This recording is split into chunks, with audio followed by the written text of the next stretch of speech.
Now then, let's get started, shall we? This is right. Hello, everybody. Welcome to class today, including Night Gardenia, which is a shame that you have to go off to meetings and everything, and I promise I will, after the stream is done, go and upload the VODs. If everything is still there, then they will go up on YouTube. This is something that I will do directly after we are done with stream, I promise. But hello, everybody. Welcome to class. I am Cosmo Bergamot. I am the Dean of the School of Conjuration here at the Temevelt Royal Academy for the Metaphysical Arts.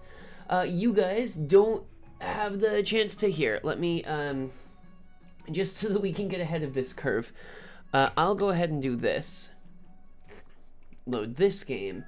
And now you guys can go !join, etc., etc. Get yourself in on it. There we go. But yes, I am the Dean of the School of Conjuration here at the Temevelt Royal Academy for the Metaphysical Arts, and we are going today to mess with some possible subversion, inversion, and just normal old kingdom ruling. Let's see. Ooh, look at this! Sharky the Third, yeah, Ms. Emmy, your... Many things happened to you last game. I did not kill you at all. Some mercenaries went and killed you, the wrong one, twice. Leave it, like, be a wizard for like nearly a century, and you still don't figure out a way to deal with allergies. It has been real nasty for like a little while now. Okay, so what it looks like is, Miss Emmy, you still don't have your game set up correctly. Night Gardenia, I know you got stuff to do right now, but if you are able to do this, is there a way to... Is there a way to fix this up? Because it should be... and Ms. Emmy, you've of course gone into the game itself and like already done your customizations and all that as well? Because that is weird.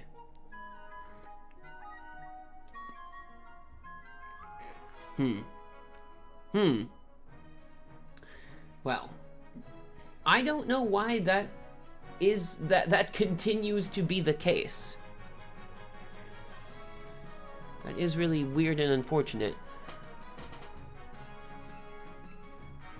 And I can't do anything about it either. I don't have any...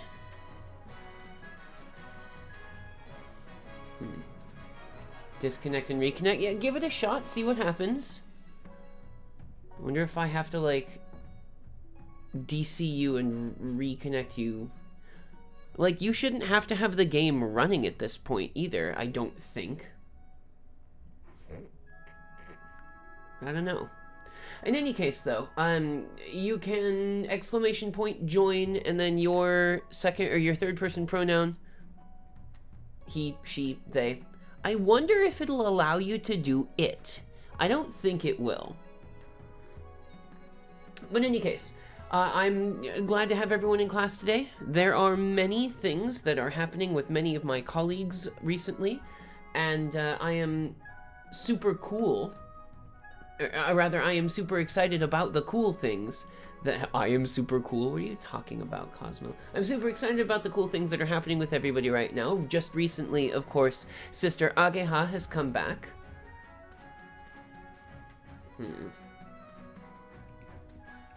I don't know. I don't know. Well, we're gonna begin right now anyway. And we'll see if maybe it has updated itself. Let's take a look. No, we still don't have it. Huh. That's weird. Well, I'm sorry, I don't know what to tell you, Emmy. Maybe you can get a refund on the game or something. That might be the way to do it.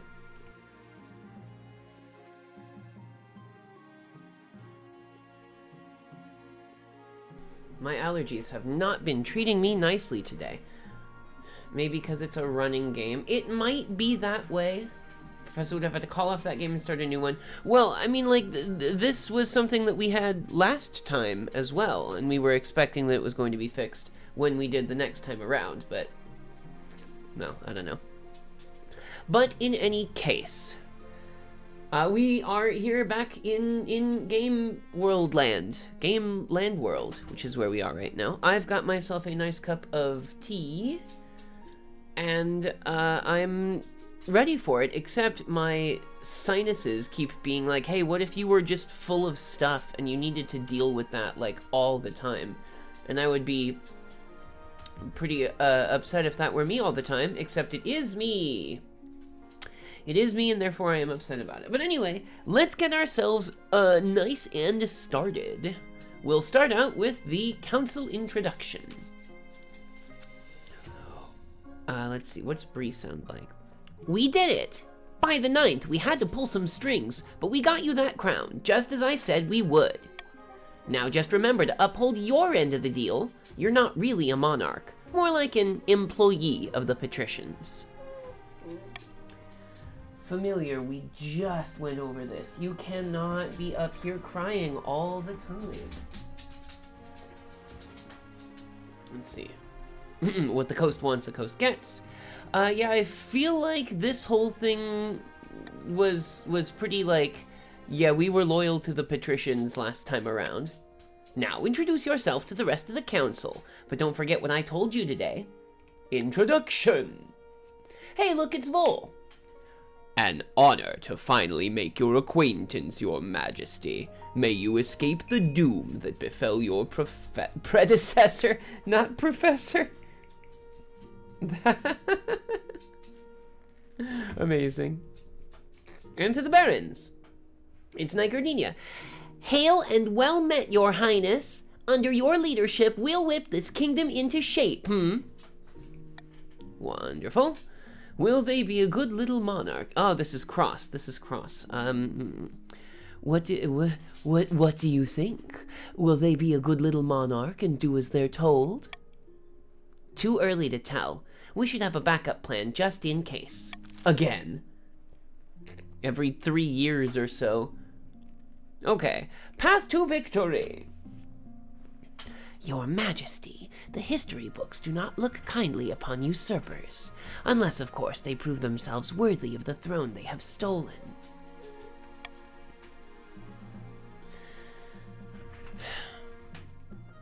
Let's see here. When you die, how do you hope the kingdom will remember you? A moment, please. I'm going to see if I can figure out what Familiar wants.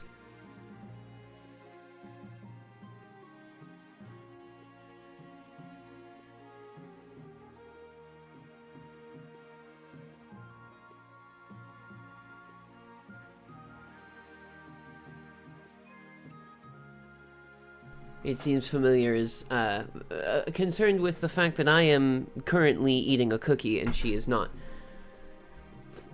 Geez, I wish my voice sounded like that. Well, Cross, I don't have any reference for it, so I chose one that was cool. Okay, so my last 2 runs, we've tried for stability and we've tried for authority, and both of them failed. So maybe this time around we do trade. Feels like it might be more difficult. Hello, Vol. Welcome to class. A lofty goal indeed. I suggest over the next few years, you focus on improving the kingdom's overall trade as much as possible. Well, the patricians are doing nice for it. Once you have an heir, I will return to discuss how your ambition is progressing. Good luck, Your Majesty. And off to the coronation. Your Majesty, you may have won the throne from Monarch Nyx, but you must still answer to the council. As is tradition, they will decide what happens at your coronation. Let's get it over with. Not a bad goal, say the patricians. I mean, listen. Okay, so we've already thrown me into the river once. what I feel like is the important bit here would be to invite the foreign dignitaries. So we're going to monarchs vote the dignitaries, because that will get trade up, even though it will cut our treasury way down. Now, the treasury is still really high from the last time we just decided to print more money. But that was... I'm waiting for that to come back and bite us in the butt. Here is our vote. Go exclamation point vote and then A, B, C, or D to let me know how you guys want the thing to happen. Knight Gardenia, as always, wants to throw the monarch in the river. It's always an important thing to do.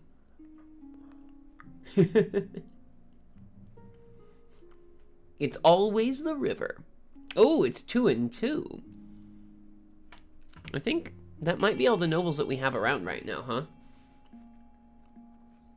Let's see. Bree, you are currently the only one that has not yet voted on it. So we're going to give you another 5 seconds or so, in case you are not lurking yet. And it's fine. Now I get to choose, and I'm going to... Oh no, that's right, because I already had my vote on there in the first place. So, yeah, excellent. We're gonna have a big feast. Dignitaries arrive from all corners of Celeste Ath, and it's only appropriate you show off. Rigged. A trained eagle drops a ruby-encrusted crown atop your head as you stand on a golden podium. The odd crowd includes such influential figures as the Dukes of Zal, the Princes of Tavalen, and even a pearl-bearer from Atesh. Lucrative trade deals are struck at the evening's feast. Trade can't go higher. But hey, look, a bunch of people just got more money. Isn't that nice? Only the Grand Pensionary of Kirth is not in attendance. The Republic, after all, is fundamentally opposed to the very concept of monarchy. So we should take Kirth over. We'll just, like, go military and just, like, our kingdom is so massive! Look at this whole kingdom here! And Kirth is this big? No, we're gonna take Kirth over is what we're gonna do, probably. But let's go ahead and end the season. There we go. Ricimer of the Villain of Legend Dynasty, notorious former hermit, leans delicately on a podium, speaking in a melodious voice. A melodious voice? My fellow counts, in ancient times the East was its own proud kingdom. We can bring back those days of glory, but not while the false monarch Denari wears the crown. So, counts, of whom there is, I think, only one right now. That would be you, Villain of Legend. Which of these things do you want to do to try to depose me from my rightful place on the stolen throne and kill me? After all, you do want to put this lyrical sort of person on the throne instead of me. And, like, look at the majestic beard on them. With no votes remaining. Guess the counts just aren't gonna scheme this time. Perhaps not this time. We might find out. Vol said BRB earlier, that makes sense. That's why I missed it. Okay. Then, voting has indeed closed. And it went to random. Oh, we're picking Ascension again. You guys really want me to join your cult of immortal vampires, don't you? I mean, I'll take it. I would love to be an immortal vampire, are you kidding? The counts plan to induct the monarch into their secret cult and offer them immortality in exchange for the throne. First, they must reduce the power of the Eastern Church.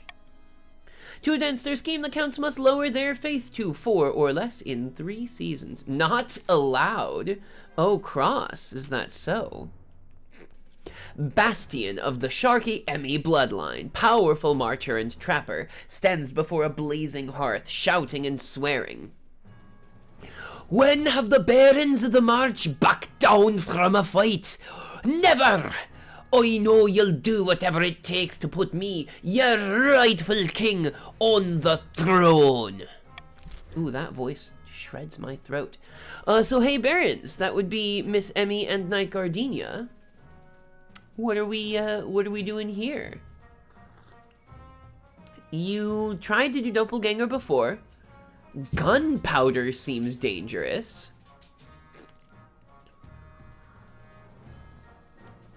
I mean, intimidation just seems like the sort of thing that y'all would do in the first place. We will see. It's swords time. But here we go. You have chosen death. The barons plan to hold the monarch hostage in their own palace. First, they must lull the spymaster into a false sense of security. Oh. To advance their scheme, the barons must raise stability to 5 or more in 4 seasons. Shoot. Titus of the Brianna O'Hearn family, powerful business mogul, scribbles with a well-used quill on a hardwood desk, muttering in frustration. How very cunning of us. Denari now sits the throne, and the patricians are in charge, but the other regions will already be scheming to depose them. Do we stay loyal to the new monarch, or cut our losses and put me on the throne instead? Well, noble patricians, of whom Cross and Brianna are, how do we want to do it this time? Well, look at that. Looks like you're going to aid the monarch. Well, well, I do like this option because it does mean that there's the chance that I will stay alive at the end. And I won't be isekai'd into the real world or something. Can you imagine? And that's time. Here we go. Look at that. Y'all are loyal. That settles it then. Long live the monarch. May they bring peace and prosperity to our new kingdom. But we can always change our minds. If Denari ever gets out of line, we can take up arms and get rid of them the old-fashioned way, even if it's a little costly. The patricians' goal is to aid the monarch by countering the other region's schemes as much as they can. They will win the game if the monarch produces an heir and completes their ambition. So it's a shared win. However, if defiance gets too high, they can still change their minds and rise up in rebellion. Well, well, well. Let's see what's going on then. The laws of the land. Familiar, no. Surely you must need a second dinner or something later. During the break, we'll get familiar second dinner. But in the meantime, let's see. The reverse voting is meh. Stop the count is definitely meh. Royal Gamble is probably the right way to do it. And we'll end the season and begin the next one. We need the honor. Oh, there it is. Hyperinflation. We were waiting for this. We were waiting for it because now the coins are going to be worth nothing. Let's knock this one right out. Royal Gamble says I choose one, and if you guys vote for it, I get 600 gold. But if you guys don't vote for it, I lose 200 gold. There we go. As your predecessor ordered, your majesty, the Royal Mint has churned out thousands of new coins using cheap gold-like metals. The treasury is technically replenished. The short-sighted fool. Well, all of our trade's gonna go down now. Heck. But it's also devaluing the currency across the kingdom. A loaf of bread now costs 100 times what it used to. Something must be done. If this gets worse, our currency will be worthless. Wow, everyone's trade went down by 2? Heck. Well, this is bad. This is bad.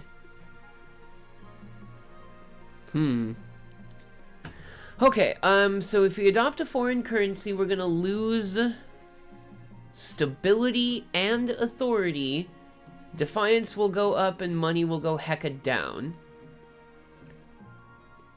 Let me see here. If we adopt an entirely new currency, Defiance goes, oh, yikes. Oh, this is bad. This sucks.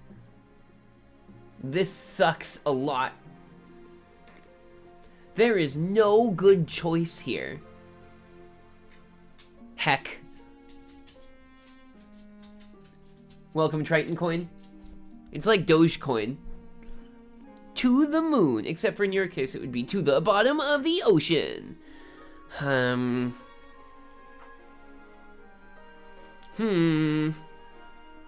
Everything loses me trade.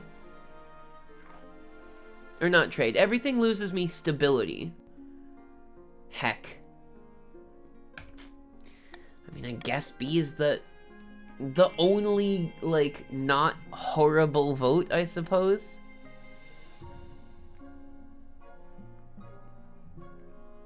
Upgrades, people. I don't know if upgrades is exactly what's gonna happen here, but boy. Oh boy. I am not confident with this. Triton Coin.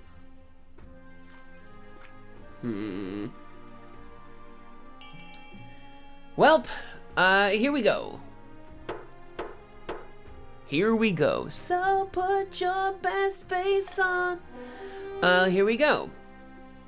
Can we canonically make it Triton Coin? If it doesn't say what it is, then sure, why not? Triton Coin it will be. Predictably enough, absolutely everyone, from the lowest peasant to the highest noble, is outraged to find their money is suddenly worthless. So, this sucks. The resulting chaos makes buybacks difficult and fraud is rampant. Riots consume every major city. Amazing. Well, that's not working great for us. Let's get the honor guard now. One day you're walking through the palace gardens when you're confronted by an unusual sight. Hey, if it isn't Fallen. How you doing, Fallen? You can join the game if you'd like, using the exclamation point join followed by your preferred pronoun. One of your palace watch is standing guard, but instead of a pike, he's holding a mop. Fearlessly defending me from dust, are you? Last week, a grubby little urchin kicked me in the shins and stole me proper pike. I grabbed the first replacement I could find. You're an idiot. Some might praise me for my resourcefulness, not bloody me. I can only apologize, Your Majesty. The Palace Watch have been more incompetent than usual recently. It's obvious you need a proper honor guard to protect you. What happened to our stability? The market crashed because previous version of me made money irrelevant. How can we improve the watch? Well, it looks... Printing out new money is a decision. It wasn't even that. It was like, let's just make more of this same money, but counterfeit our own money? I wonder if we still have that one lady from last time employed that was the good counterfeiter. She might be useful. Let's see here. The Palace Watch sucks. We need them to be better. What have you got for us, Fallen? Tell us something cool. Let's see. We need to enforce... No, because then stability just tanks immediately. We're gonna royal gamble on B. Yeah, if stability eats it, like, we are not doing it great. I have to take care of my dogs? You got dogs, Vol? When you come back, you gotta tell us what kind of doggos you got.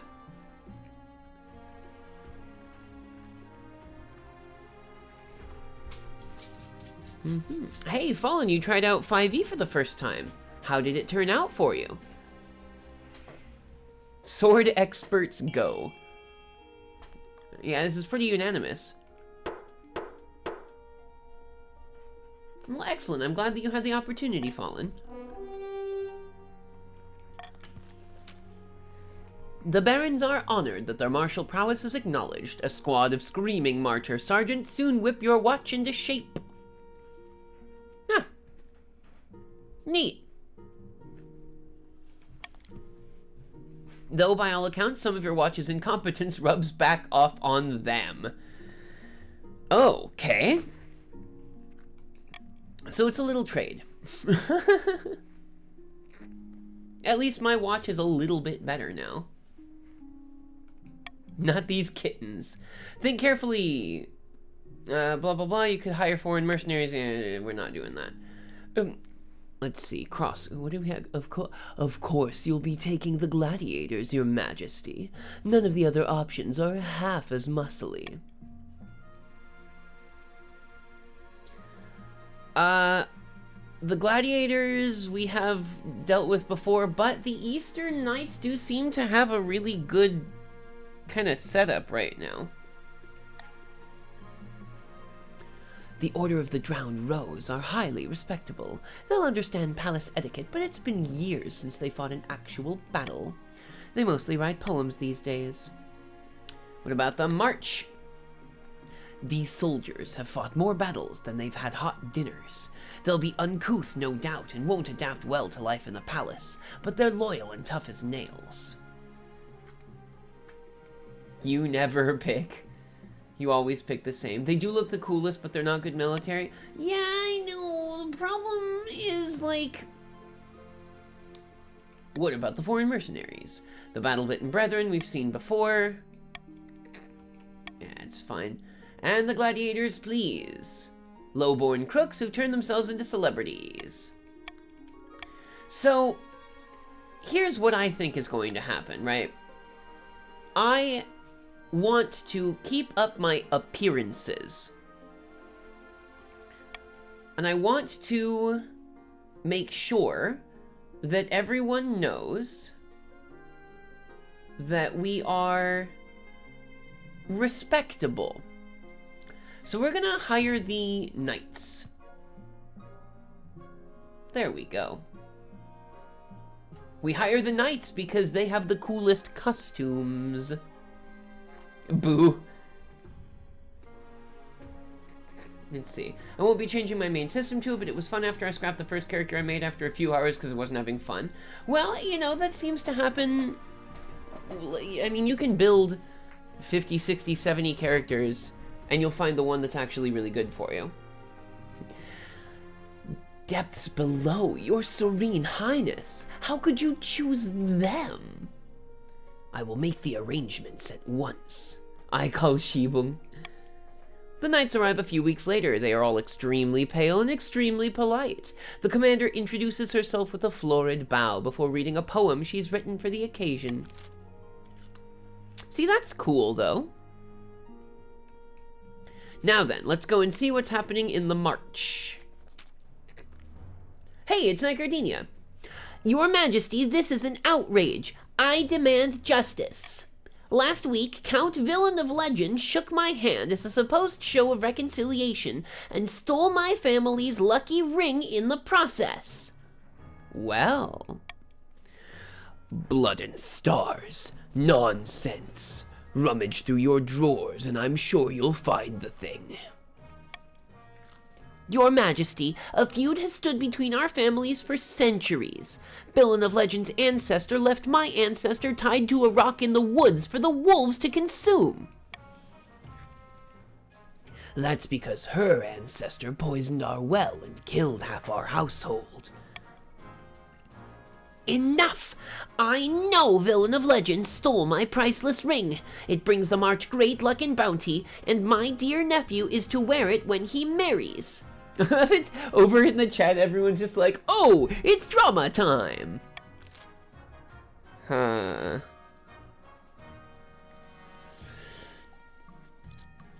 So, Vol, my nephew! what I think it ought to happen. Her nephew! No, I trust Vol, but I also trust Knight Gardenia. Huh.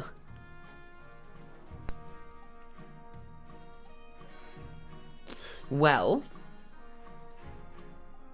last time I joined this game, I killed 2 people in duels before dying myself. Hey, that seems very good. It seems very good, Fallen.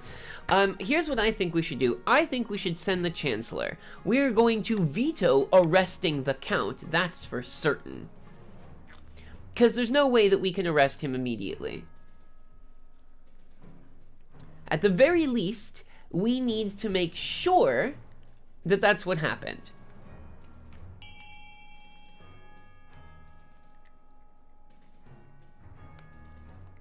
Vol's over here like, no, send the Chancellor. Don't let me deal with any of this myself. I don't want to. I'm like, no, that makes sense.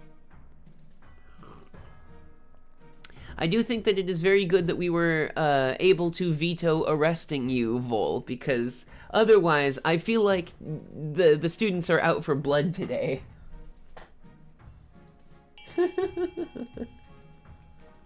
Amazing.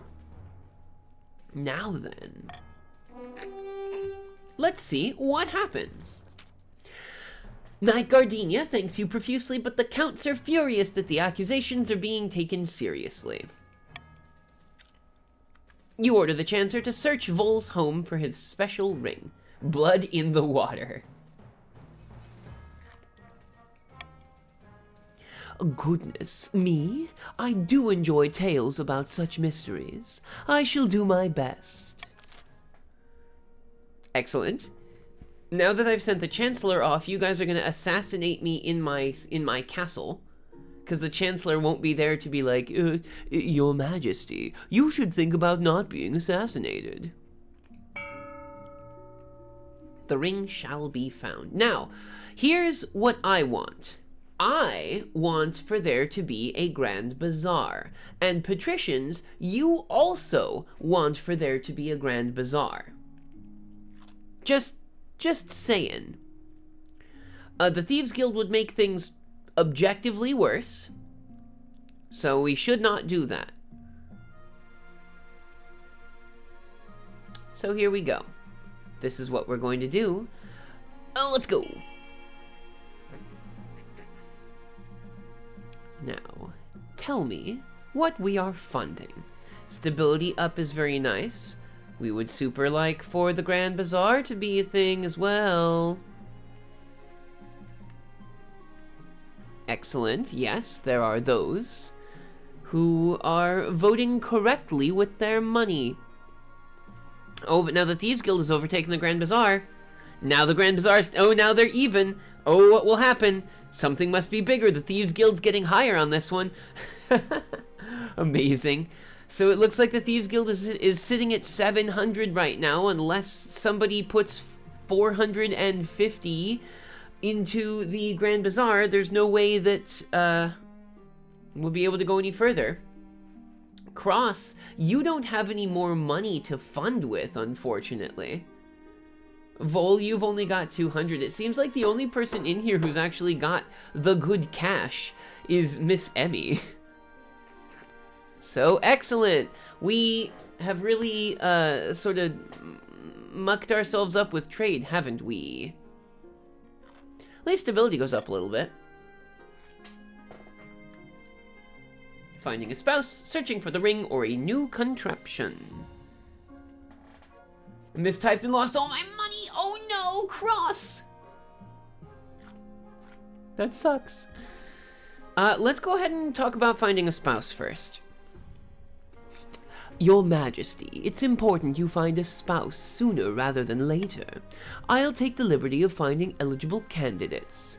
Anyone's fine. Thank you, Your Majesty. I'll send out messengers to the most influential noble families in the kingdom. Let's see what they have to offer. Get an heir, Your Majesty. This is Bree. It's an easy enough decision. You'll marry into the patricians as we agreed before you took the throne, right? Right? Hey, if it's not Mecca! Welcome, Mecca. I am happy to see you here.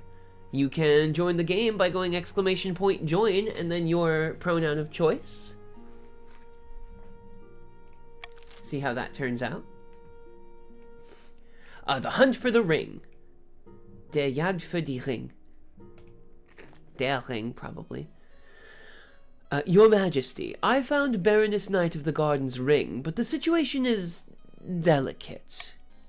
Count Vol's niece has it, because Knight Gardenia's nephew used it to propose to her? Whoa! Well. My guardian, Vol, doesn't understand true love. My dear Matthias and I are meant to be together, feud or no. All we want is a quiet life. A little garden, a flock of geese, 20 acres of land or so. 20 acres.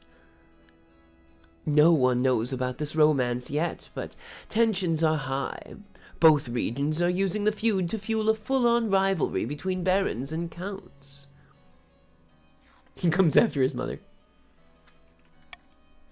Perhaps I'm soft-hearted, but I can't help feeling for this young couple. Is there a way we could resolve this peacefully? If we publicly bless the union... I feel like that is the way to do it, huh? Publicize the marriage. Defiance is gonna keep kicking upwards, but the dowry option, let me see, I'll just lean to the side a little bit here. So, I lose money, y'all lose money, or y'all gain money rather, and then we get stability, and farming goes down. Let's see if I can't just move myself over a little bit here. There we go. Oh, I would like some money. I feel like we're going to publicly bless them. Oh, thanks, Your Highness. Defiance is now furious. Well, I don't know what to tell you about that.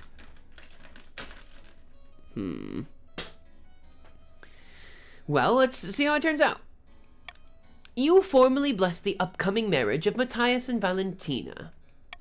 Both barons and counts are outraged, claiming that you've disrespected their centuries-long feuding tradition. As wedding preparations begin, the story of the love-struck couple catches the imagination of the Marcher peasants, who work together to make a huge cornucopia as a wedding gift. Nice! Yeah, I love how it's just like, you guys have a tradition where you hate each other. Now, what's going on over here? Your Majesty, a noble patrician by the name of Cross wants to present you with a new invention.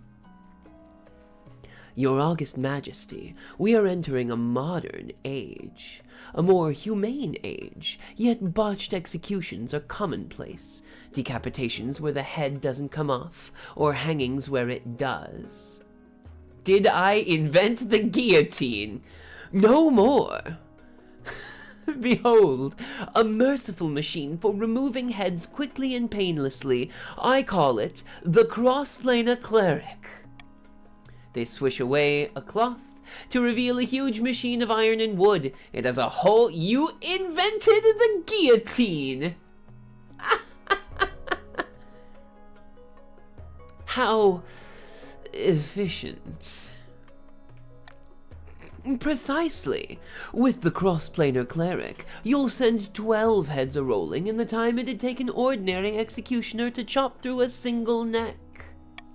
With a little funding, Your Majesty, I can distribute the cross-planar cleric across the kingdom. We are not calling it that. Very well. I suppose we can call it the Decapitator. Amazing. Test it on Cross! Oh my god! This game is rough. Oh, this game is rough. Alright, before we start the vote, Does anybody have any bribes for me that would make me veto B?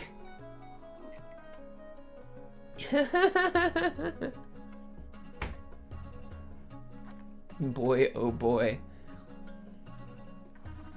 This is trash.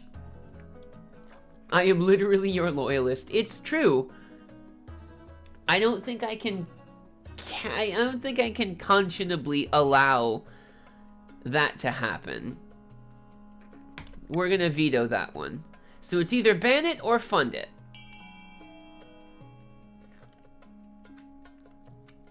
Show me now what you think. Huh. Well, this is somewhat expected.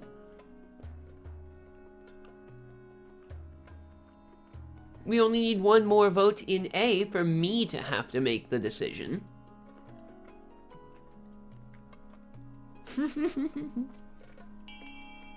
Sorry, Cross, we don't like your thing.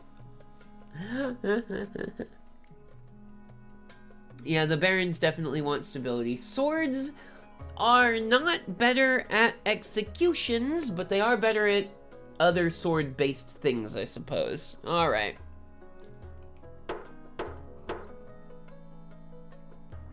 Well, it's been banned, if that's what the council wishes, your majesty. But if there's a rebellion and it takes 4 chops to sever your own neck, don't come crying to me. I tried, but no, that is not how it goes. Now then, we can do some taxes.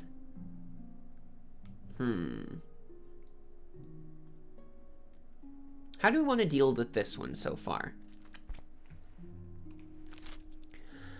Everyone's defiance is pretty darn high. I would love to not do taxes, like, just charge everybody nothing.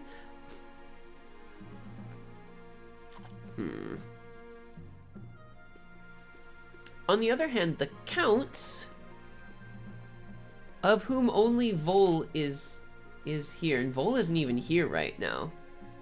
Maybe we do this. Especially because they just made a bunch of money. Maybe little taxes is public infrastructure. I mean, I'm a patrician. I come from the way to the way to make money because I am a tradesperson. But as soon as I said it, Vola's like, "Hey, I'm still here." It's like, "Welp." Caught red-handed in my green robes. Huh.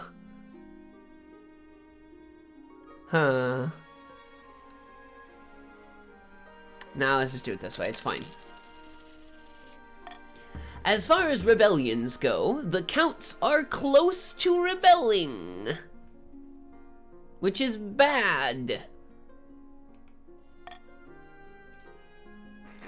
Why no bribe? I don't have money for bribes, are you kidding? 1, 2. Only two. Oh no, here's the other one down there. Okay, let's get us a spouse. Yes, give me the spouse. Let's see the candidates. Show me who you've got. This is Ilarion, the eldest heir of the Eastern Villain of Legend dynasty. I met them at a party once, but all they did was squeak out a hello and run off. Seemed nice enough. Oh, very squeak.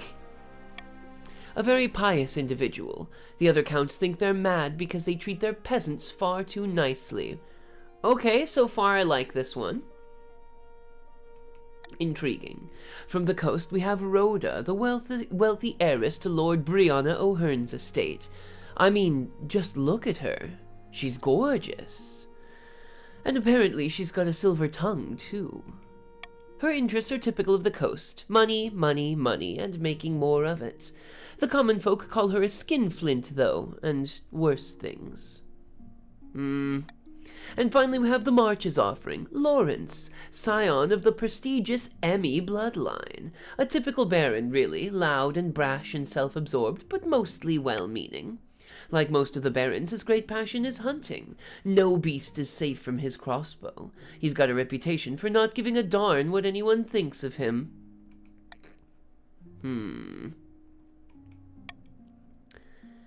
Now, this is difficult because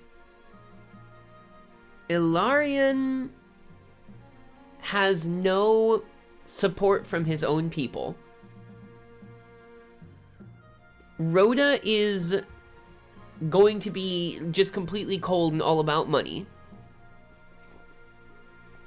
But Lawrence is actually probably the right choice this time around. I think it's Lawrence. Excellent. I'll make the arrangements. Defiance goes way up. That's, we're just gonna hope that we don't get any votes to rebel. But so we've married into the barons. The patricians did not give me much of a good choice here. Let's go and see the new married couple. Your Majesty, that couple from the March in the East are here to speak to the council. Oh, Your Highness, you've brought us so much joy. I can't believe I finally get to be with my dear Valentina. So much for whatever the coast wants. Yeah, that's fair. I would have grabbed Ilarion in a second. If it were simply me, then Ilarion would have been probably a good choice. But we are not me, we are Denari. But it's not all good. We wanted to get married and start a farm together. Hey, if it isn't someone new. Hello there, Doves99. Welcome to the classroom. Go ahead and take a seat wherever you like and take out your notes. If you'd like to participate in the game, you can check the pinned message by going !join followed by your preferred pronouns. And then you get to vote in things that happen in the game. Enjoy some peace and quiet for a change. All we need is each other and a few adorable animals. And the wedding would be tiny, 300-400 people at most. But of course, Knight Gardenia and Vol refuse to give us anything. Oh, well, thank you so much for the follow, Dove. Welcome to the classroom. I'm glad that you are interested in conjuration. Please, Your Highness, help us just once more.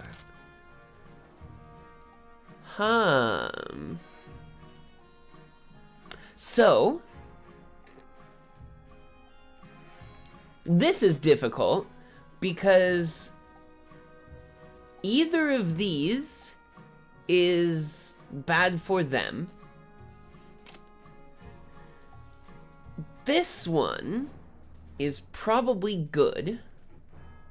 I will gladly give them a garden. I suppose that's true. Let's gamble here.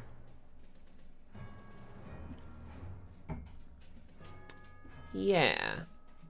Let's see how that turns out. So, we have to choose who is going to give them land, if anyone. And it seems since Knight Gardenia is 100% willing to do so, it would be poor taste to simply refuse their offer, now wouldn't it? So all of you who are interested, you can go ahead and vote by typing !vote, followed by the letter of your choice. I'll give it another 10 seconds or so. There we are. I see that everyone's coming in. Let's see where you've come in. Doves, you are... This game looks fun. Doves, you've already got the game. What do you... This game looks fun. Of course it does. You've played it before, it seems. Well, excellent. If you would like to get your vote in, I'll give you another few seconds. This kingdom, perhaps, is the good one. Oh, you haven't played yet. Well, that's fair, that's fair. Let's go ahead and go through. The voting has closed, and the answer is Knight Gardenia. We'll see you in a little while, Emmy. When Night Gardenia realizes that the council's decision is final, she grudgingly hosts the wedding in her fortress and hands over the desired 30 acres as a gift. The wedding itself is a modest affair for nobility, but Matthias and Valentina don't mind. They only have eyes for each other. Excellent. Familiar, really? Bard soon sees on the story, making it more and more dramatic in every detail and praising Night Gardenia for eventually coming around. The story puts the barons at an advantage at the negotiating table. Nice. With the help of the lucky ring, Matthias cultivates a flock of sheep who follow him devotedly wherever he goes. Neat. Well, that works out. Those guys are doing great. The Marcher winter has been especially cruel this year, Your Highness. I can still feel it in my bones. I found the secret is layers. It's not just about me. In the March, the river's frozen, and people won't work for fear of frostbite.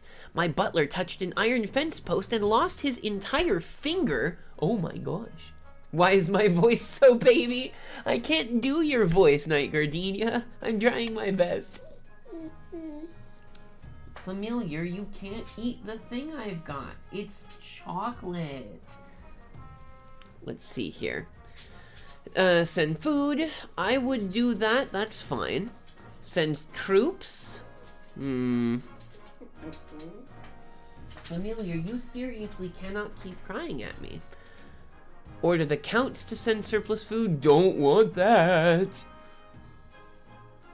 I will vote to send food. So now you can tell me how we would like to help them. Why is my voice so baby? You are one, says Mecha. Excellent. Well, wonderful. It seems that everyone is in the right sort of mindset here to throw some money over at them. Well then, money will go that direction. You guys will have food because I cannot see any of my people starve. There we go. The treasurer arranges for huge wagons of grain, fruit, vegetables, and meat to be sent to the march. As they roll in, peasants cheer weakly before hurrying back into their houses to shelter from the wind. Along with the food is extra seed for the coming year. The Marcher farmland should be in better shape next year, barring any unforeseen accidents. Excellent. Just like me for real. Here is where we will take our first little break, which I need to do exceptionally quickly. Yeah, we need to do it quick. So we're gonna do that real quick, like. It's a 5-minute break. Go to the bathroom, get your stuff, take medicine. We'll be back in 5 minutes. Here we go.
Now then, let's get back to it, shall we?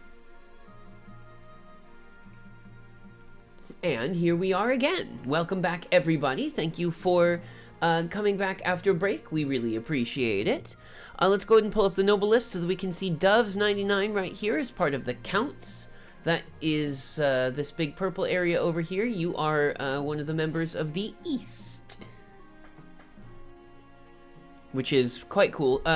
Your part of the world is, I guess, like a sort of Transylvania-style vampire people, which is quite funny. The coast, which has the patricians, are all made of people who like to wear masks and like money. And the march is made out of, like, militaristic hunters and that kind of business. Yeah. Currently, the Counts really dislike me, and could, if you felt like it, vote to start a rebellion and do some, like, military action against the king. Vampire starts summoning Astarion. Now, darling... I wonder, I haven't heard enough of Astarion's voice to try to be able to mimic it yet. Might be an interesting thing to try at some point. But in the meantime, we've got to end the season. Here we go. Speak of the counts, this is the first portion of your scheme to get me off the throne. In a tiny village far to the east, two counts meet in a derelict tavern. No one dares even glance in their direction. Peasants all across my lands are rejecting the ninth god. Yes, yes, and tithe collectors don't dare knock at the door to my keep. Now we must not falter. If the monarch grows proud, we can offer them the ultimate reward, immortality. For the next stage of their scheme, the counts must raise authority to 5 or more in 4 seasons. Well, you've done that already, but it still has to stay that way for 4 seasons. Let's see. Ooh. If nobles vote for the monarch's choice, they gain 500 personal wealth. There we go. I'm mostly annoyed at Bungie for most of this week. Dude, I heard about all that stuff that's going on at Bungie right now, and it's like, wow, you guys are petty. I would like monies. We will take this one, and we will get rid of the monarch's vote. That's what we shall do. On to the rebellions. Defiance is too low for both of these two, but the counts really are on the way to their rebellion, unless I can find a way to fix that. A petitioner from afar, the royal wedding, and the escaped experiment. Whoa. Well, let's see what the royal wedding is like. I want a spouse already. Your wedding to Lawrence is, naturally, the talk of the kingdom. Nobles and peasants alike travel from across the realm to attend. For a week and a day, the capital is one giant party. It feels like you're the only one not taking part. Instead, you're getting ready for the ceremony. Soon enough, you're standing in St. Bertrand's Cathedral with Lawrence at your side. Do you take this man as your lawfully wedded husband? Why, yes. Yes, I do. Then I pronounce you married in the eyes of the kingdom. After the wedding, of course, there's a feast, and after the feast, a dance. Your new husband, Lawrence, dances so vigorously that he spills wine all over himself. Excellent. Stability goes up, authority goes up, and everyone's defiance goes slightly down.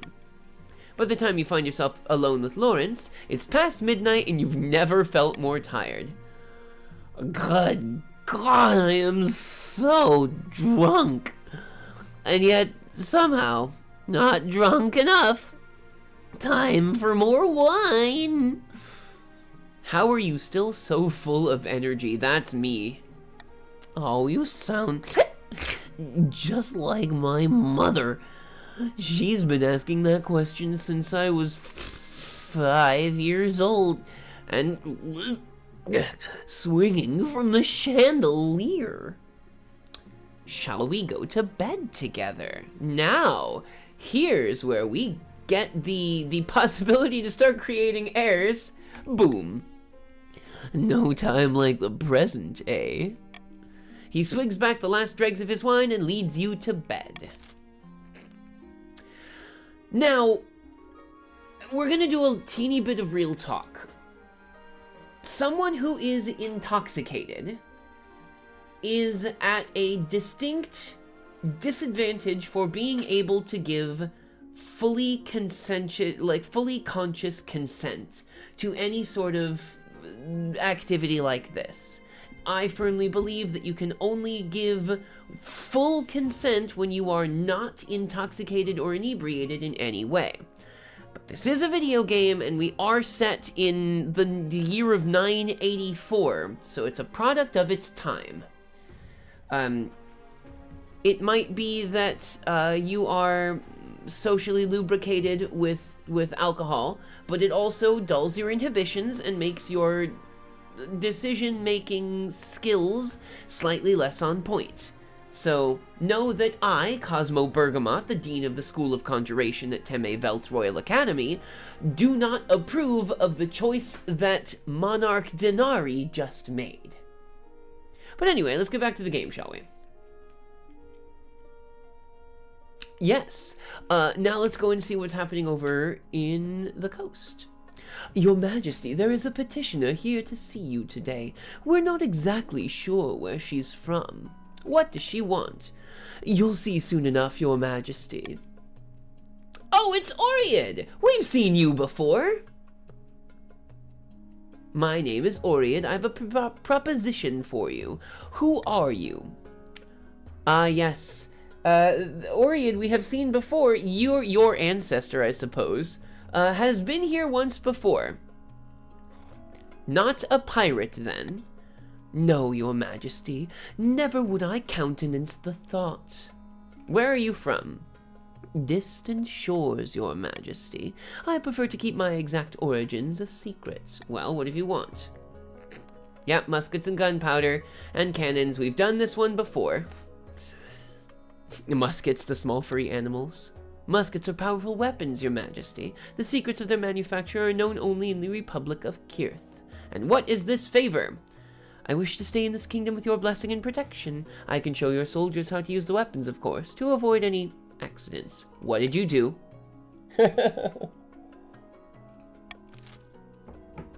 Well, we know what happens when we house Oriad, because last time around, she was a wanted criminal. That being said, I don't know what the best thing is, so I'm going to just let you guys take care of it, shall we? The council knows best for the kingdom, I'm sure of it.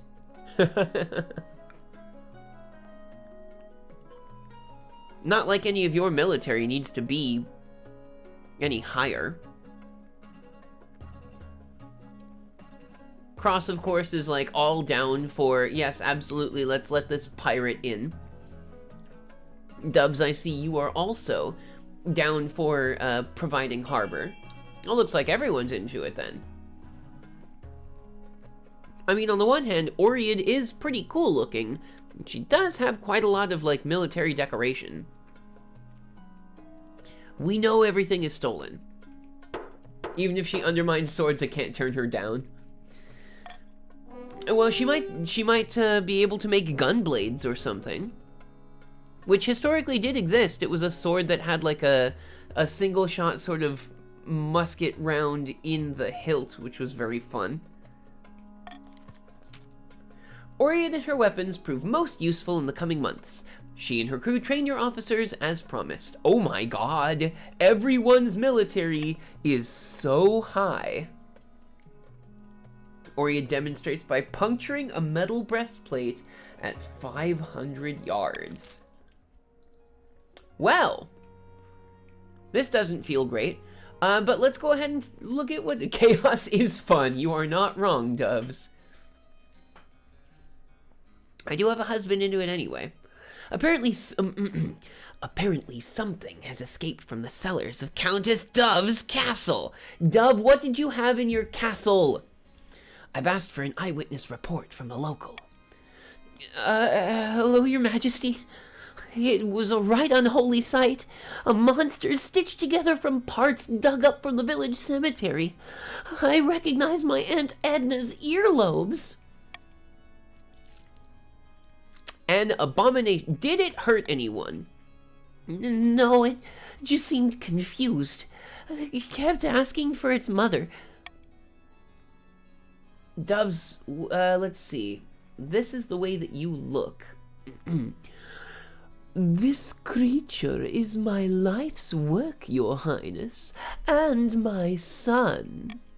His escape was regrettable. He just wanted to see the village up close. Rest assured, I have chained him up far more securely in my dungeon to ensure this won't happen again.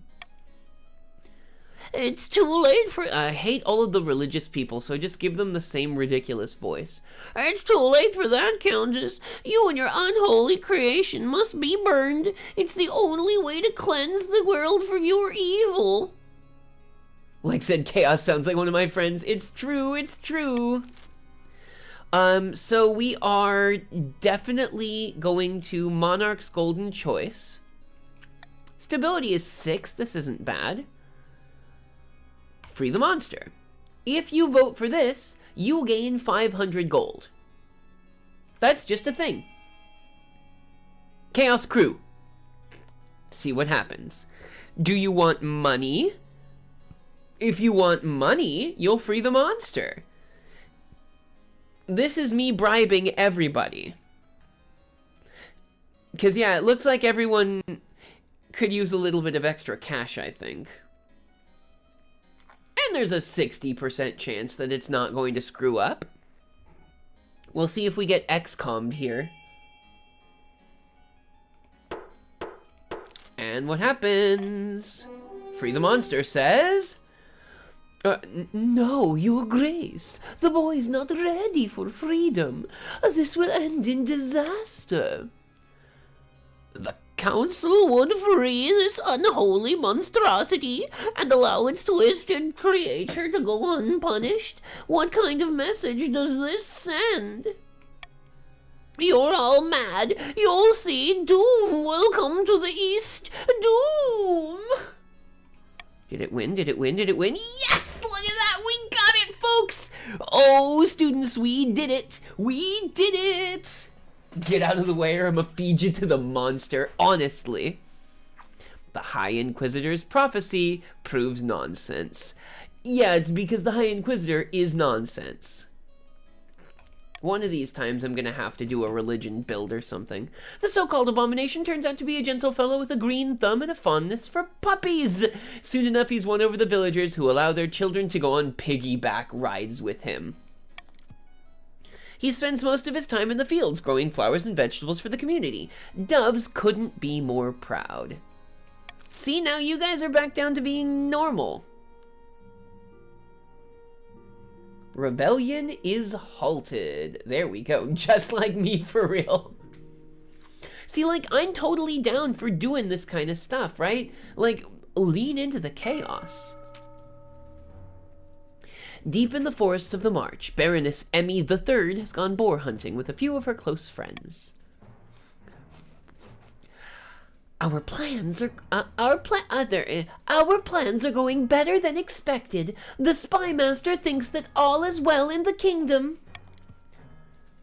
Thanks to her lack of it, man, you guys, like, I had the voices assigned to you two, and I wasn't expecting you two to both be in the same scene. Thanks to her lack of attention, I've secretly smuggled gunpowder from Kirth, enough to give our armies an edge. I'm gonna change Emmy's voice for now, then. Things are proceeding better than I have ever imagined. Our next step is to replace the Palace Watch with our own agents. The Honor Guard are incorruptible, but the Watch are another story. If the Monarch can't pay them, they will look for money elsewhere. For the next stage of their scheme, the barons must lower the treasury to 1,500 or less in 2 seasons. I'm sure glad I've got some money. Ooh. Deep in the back rooms of the royal palace, the coastal patricians are poring over secret letters and scribbled diagrams. On the wall is a cork board filled with pins and crisscrossed by colored string. The monarch didn't marry Rhoda, but at least they married someone. Now they just need to get on with finding an heir. Indeed, the clock is ticking. Priests are fleeing the east in droves. Whatever dark deeds those counts have planned, they can't be good. Then we've got to keep up our efforts. Monarch Denari isn't going anywhere on our watch. The patricians must continue to aid the monarch, by countering the other region's schemes. Ah, yes, you want stoner surfer dude. Okay. That's right, I forgot I'd given you the Valley Girl last time, because that's what you wanted. That's right. Let's see. Okay, so next time you come up, it's gonna be surfer. Treacherous half-brother. Embittered step-uncle, and ambitious vassal. Vassal! Alright. Oh my god, do I try. Well, let's see what happens. Wow, everything is happening here all at once. Well, if it isn't a new follower. Mego Lego Row. Welcome to the classroom, Mego Lego. We have... Oh, looks like that you are put in the Barons with Night Gardenia and Miss Emmy. Excellent. Welcome to the class. Will you play the coffin of Andy and Lele? I don't know what that is. But in any case, look at all 3 of these things that are happening here. All in the capital. So we'll see what happens here. Back from the hunt. It's doves. This has gone on long enough. After yet another hunt, the king consort shot and killed a rare species of stag found only in the eastern woodlands. That's the 4th this month. Will you play Yandere Simulator? That one I probably will not. It's kind of not the jam for the channel, sorry. We must curtail these hunts. The royals cannot get away with wanton destruction of our countryside. Enough is enough. I demand a vote. You glance at Lawrence as the nobles assembled for a vote. He shrugs. It was a beautiful stag. It's a good reason to shoot it if you're a hunter, I guess. Let's see. Leave the laws as they are, we'll get defiance up, and we don't like that. Impose restrictions would be probably good. Oh, I see, we've got a polymorph! It's polymorph time then, friends. Let's make sure that we've got the correct polymorph components on up. It seems like we're all ready to do it, so let's just... Hello, I am Cosmo Frogamot, Dean of the School of Frogduration. Oh, this is the worst. I love this. I love this polymorph so much. King Frog! Very good. But yeah, so like I feel to allow for hunting anarchy. That one I don't much care for. We're gonna veto the anarchy and see what happens here. So now, you guys get to vote. You go exclamation point vote, followed by A or B. Will you be kissed by a princess? Listen, as long as somebody kisses me, I might turn back into a wizard. Nah, I do that by myself. The spell only lasts for a short amount of time, so it should be okay. I don't know if we need a kiss. It seems like everyone is really on for putting restrictions down on everybody. Wow, everyone is into it. Okay, well, let's go. Voting has closed, and the answer is we have imposed restrictions. Thank you, esteemed nobles. This will benefit all of us, I'm sure. Your husband looks on, a barely concealed frown forming on his lips. I'm sorry, my guy. There's nothing we could really do about it. A private exchange. Ooh. The Kirth captain that you allowed to stay in the capital, the one who traded those weapons. She's been the cause of some concern. Nobles have complained that she's been rude and confrontational. She does not know royal etiquette after all. Worse, some suspect her of being a Kirth spy. Well, let's have a talk. You find Oriad pacing the halls far from her assigned chambers. I heard you were causing trouble. And where did you hear that? It doesn't matter. I just have a lot to ponder. Ooh, talk to me like that again and I'll have your head in a basket. Stop agitating the nobles or I'll have to kick you out. She turns her nose up at you with a small scowl. Very well, you've made your point. Oriad storms off, her feet clacking loudly against the stone. You're sure this isn't over yet? Oriad, we were too nice to you. We'll have her head on a crossplayer cleric. Well, no, you guys banned that device in case you forgot. We have to use one of your swordsmen. Your Majesty, I have an idea, the best since lined parchment, I dare say. It got renamed. An expedition to Chor. Who is that? The vastness of Chor, Your Majesty. The great unexplored and untamed continent far across the eastern sea. Cosmo's Kermit the Frog's wizard uncle. Kermit the Frog here. And Cosmo the Frog here. Here to teach you some magic. You have a lot of wealth at the moment, Your Highness. It's just sitting around collecting dust. Why not make a sound investment and send explorers to Chur? Who knows what they may find? Treasure, rare materials, ancient history, a new disease? She's a bit too animated when she says the word disease. Cosmo, do you approve Kermit and Miss Piggy's relationship? Listen, what a frog and a pig do on their own time is none of my business. In fact, I would bless their union if they were ever to actually do it, but it seems that Miss Piggy is a little bit too overbearing. Now, here's my problem. If I lower my treasury, then the barons are going to be one step closer to their plot. But if I keep my authority the way that it is, then the counts are going to be one step closer to their plot as well. So if I put them both in contention with each other... Lose the moolah? Yeah, I suppose this is... Put them in contention. Her eyes light up from behind her spectacles. Wonderful news! I shall make preparations immediately. Expect a brief on your desk very soon. Boy, oh boy. I don't feel very confident with that. Let's see what it turns down. Okay, now, you guys all have your money here, and you can vote on which buildings you want to put in, and you'll see what they all do with these areas here.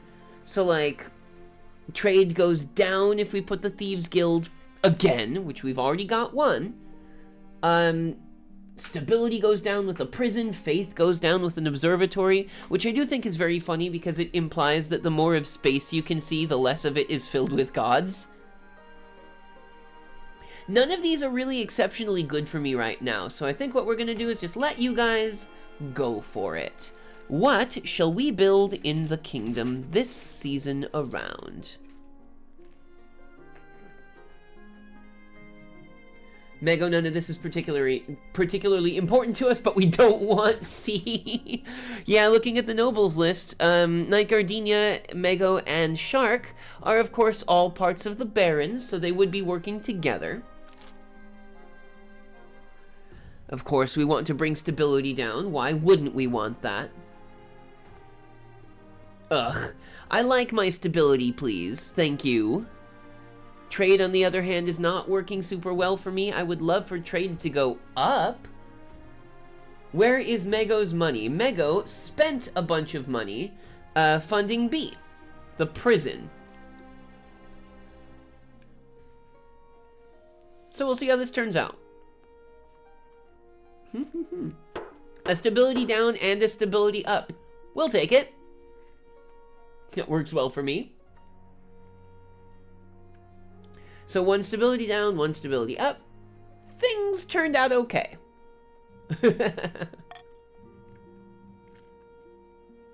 All right.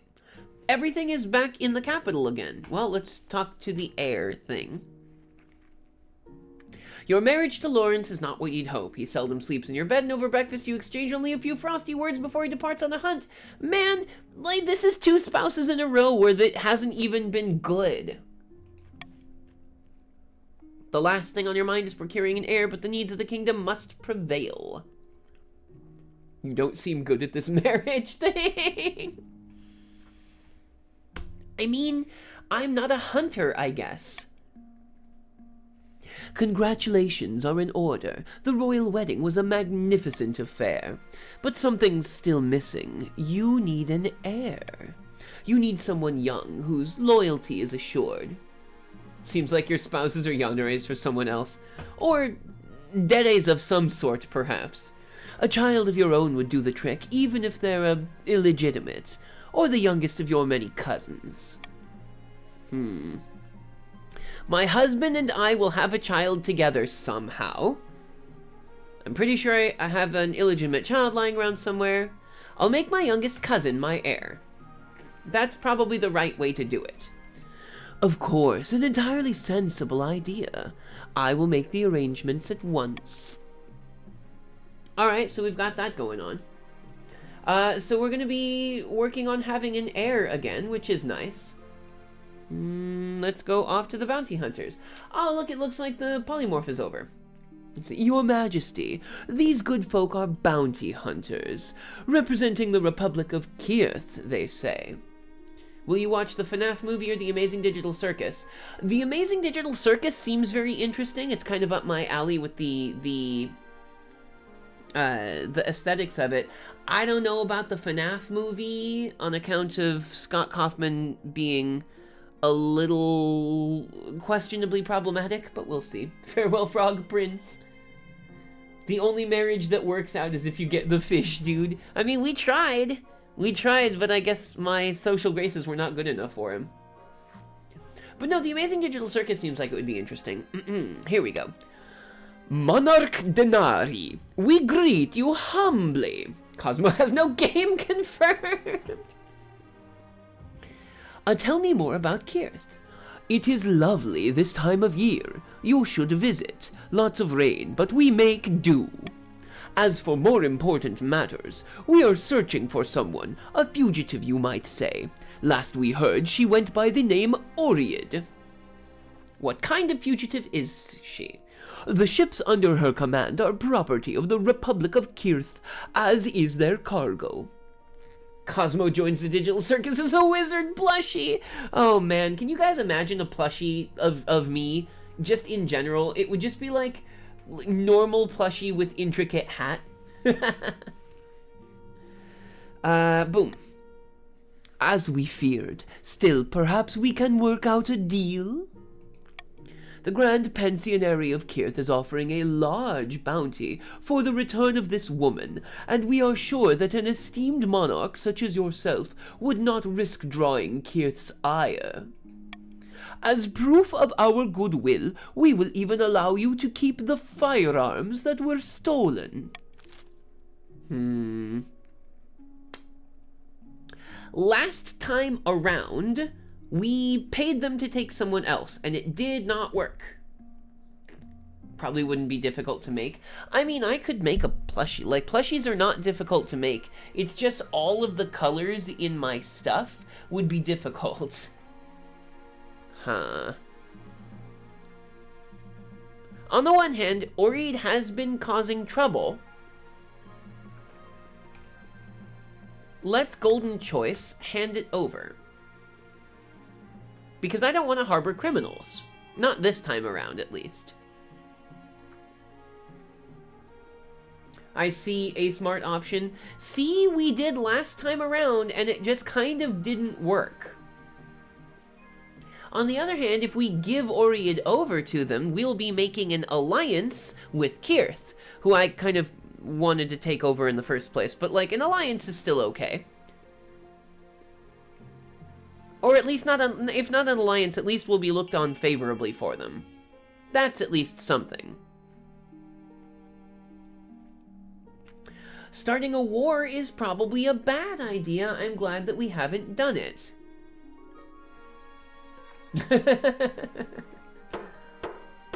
We need him to lose money.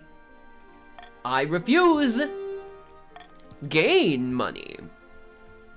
The bounty hunters nod their thanks, assuring you that the Grand Pensionary herself will hear of your good deed. When Oread is dragged from her quarters, the scowl on her face looks as though it could crack a ship's hull. Still, the hefty coin sack allays your guilt, and besides, she was a criminal, wasn't she? I'd rather not be bullied by a criminal. That's what I'm saying. She was already, like, causing trouble in the courts to begin with. Now then, let's see how our expedition to Chult went. Were there dinosaurs? Your Majesty, I have those plans we discussed for the expedition to Chur. She didn't know royal etiquette. Of course she didn't. She's a criminal. Are we almost ready to leave? Not quite, Your Highness. There are still important decisions to be made. Show me. I have a bad taste in my mouth. She's a cannibal serial killer. Oh no. First we'll need to decide who has the honor of building your ship. My ship? My ship? I'm going? I'm going? Tell me about the patricians. The patricians offer to construct a mighty galleon in your name. It will be pricey, but unmatched in quality. What about the Count's ship? The Counts have promised a beautiful and ostentatious design, something they call a carrack. It's as expensive as it sounds, however. What about the Barons? The Marcher Lords are by no means expert shipbuilders, but they've offered to make a sturdy cog, and they'll do it for free.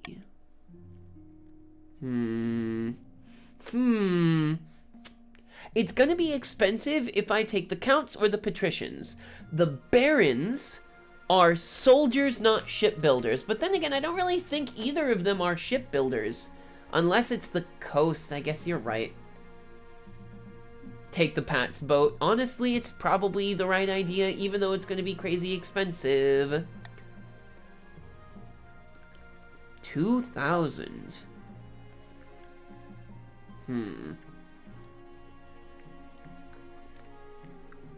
I mean, galleons are meant for sailing long distances. But if I let the treasurer choose for me, she'll probably also pick the patricians on account of her patricianness. We put you on the throne and we decided to stay loyal. It's true. It's true. You did do that. Very good, Your Majesty. Next, we must decide who will crew your ship. Tell me about the volunteers. Unfortunately, the best of them come at a price. Experienced trade ship captains and their crews would be ideal, but won't be free. There are also those in the Navy who are equally experienced, but enlisting them would reduce our naval strength for a time. You could also levy amateur peasant crews or even use prisoners, but I don't know how much you could trust them to get where they need to go. I feel like I'm thanking you for scraps. Oh no. Let's see. The Navy knows what they're doing. And it doesn't, like, our military is stupid strong right now. We can afford to not pay a bunch of them. We'll take people from the Navy because it's literally their job to sail. I will make the arrangements. There is one more thing, Your Majesty. The ship will be large enough to house additional expedition members or store extra cargo you wish to send across the sea. She hands you a list indicating there's room on the boat to fit in 2 options. What would scholars bring? Quail University will be interested in whatever we find in Chore. It is a vast, unexplored wilderness after all. Their expertise would also be useful in deciding what to bring back, or in studying what cannot be moved. We're not bringing priests, heck them. The barons are volunteering some of their finest warriors for the journey. Chore is an unknown but almost certainly dangerous place. It would be prudent for our expedition and investment to have protection. It may sound far-fetched, Your Majesty, but there is every possibility that Chore is inhabited. With valuables, we could trade with the locals for whatever secrets or rare resources they possess. What about the horses? To bring horses, of course.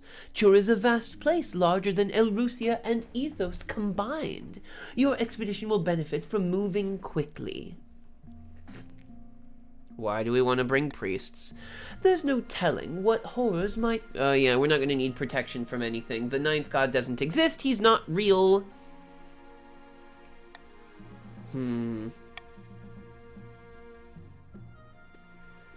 We need... Okay, so this needs to be 1,500 or less. I can afford gold. Let's go gold. And scholars. That will be the way to do it. Excellent. Let me just write that down. Fantastic. I think that's everything. I shall get to work immediately, Your Majesty. She picks up her scribbled notes and diagrams and hurries out of the room, her spectacles bouncing slightly on her nose. She seems very excited for this. The ship is completed in record time. Clearly, the patricians are eager to impress. You see it off from the harbor by the end of the season. The crew are eager, and the ship looks sturdy. You can only hope they bring back something worth the investment, or come back at all. Well, let's see how that turns out. Kaboom! End the season. Somewhere in the march, Baroness Emmy III sits at a banquet, gnawing on a greasy chicken leg. She and her fellow plotters discuss their scheme between mouthfuls. The Palace Watch won't we're doing official. The Palace Watch won't accept our bribes. The treasury is practically overflowing. They don't need our money. And I suppose they ran straight to the spymaster to blab about it too. Darn our luck. Is this the end? The best investments are never profitable to begin with. We will bide our time and strike again when the monarch least expects it. For I, official, the Princess Endeavor Ertelum. The Baron's aim is to lower the treasury even more. Continue trying.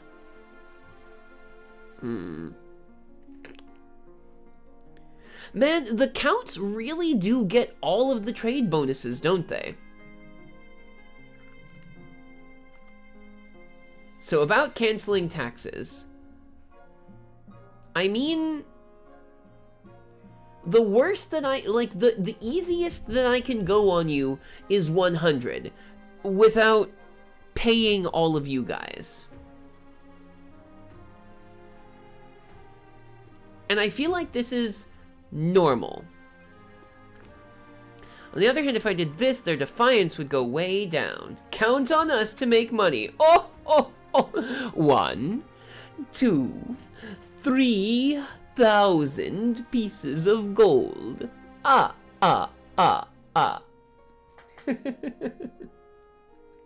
Yeah, I think we're just gonna do normal taxes, because, like, you know, we gotta pay for roads, I guess. There we go. Prying eyes, a tasty innovation, and shark attacks? Miss Emmy, are you here? Are you here, Miss Emmy? We will come back to shark attacks. Let's start for prying eyes.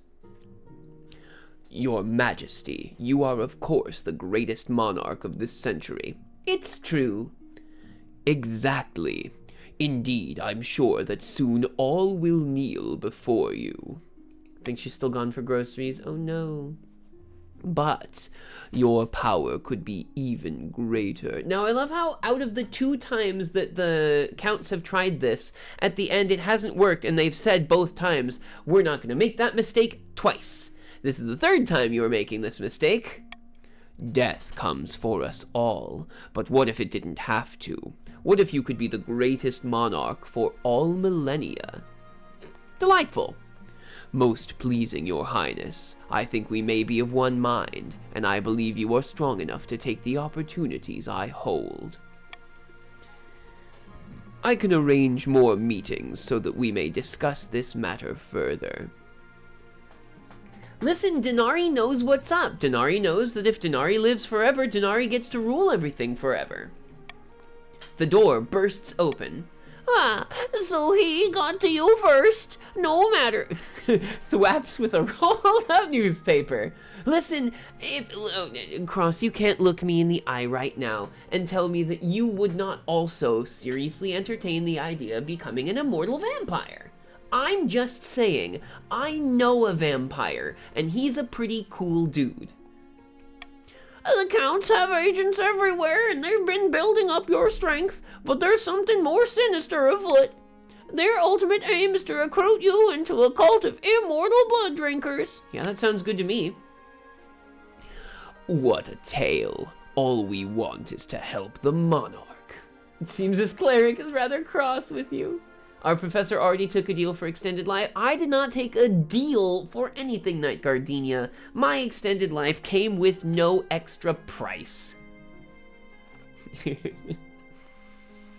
All we want is to help the monarch. I'd love to hear about this. The High Inquisitor looks furious. This is heresy of the highest order. The council must know. Veto this one. Which is what I tried to do last time around. I would love for the Counts to be left to their business.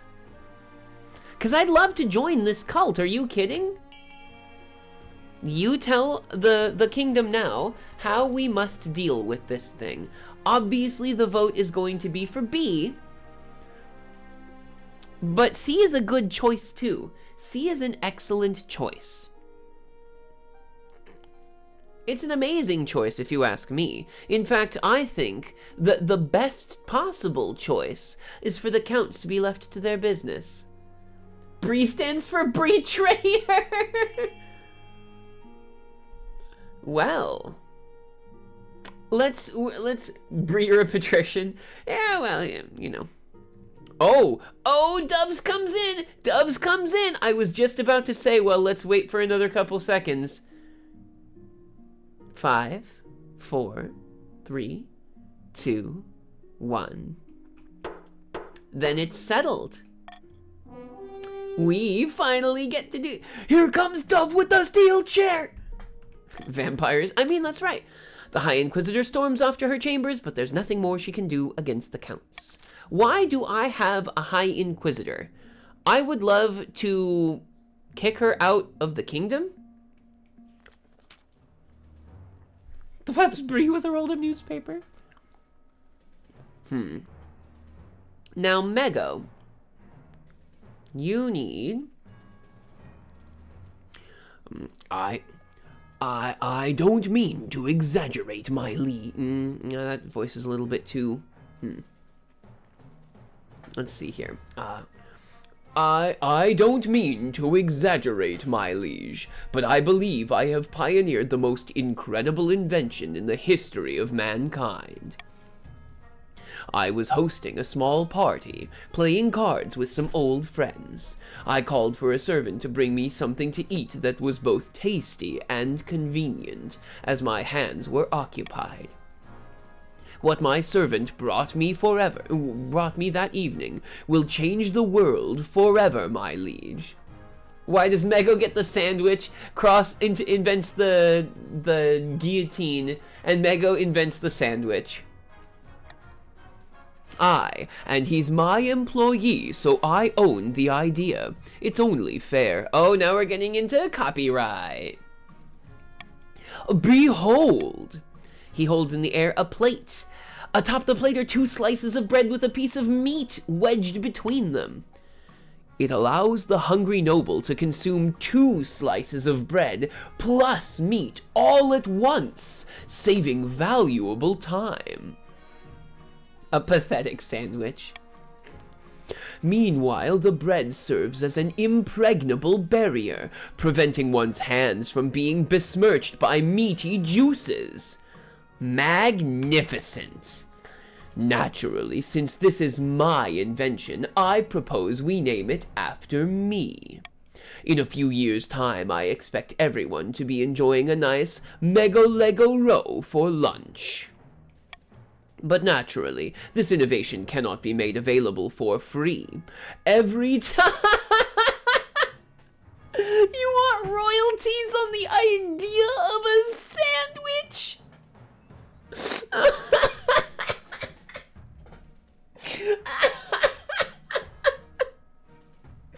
Oh, Christ.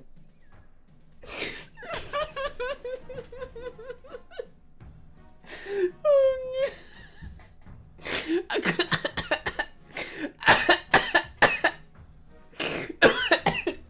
God. Oh no. Oh God.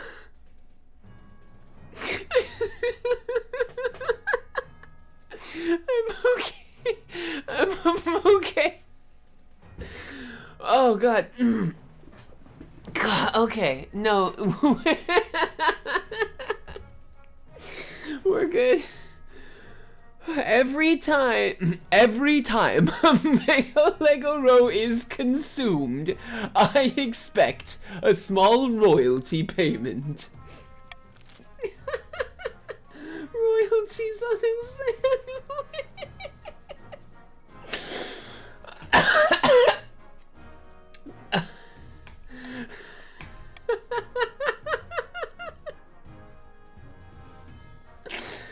Oh God. Okay, this would be funny. God, it's so funny. Oh my God. No, Mega Lego rows are too delicious to be controlled.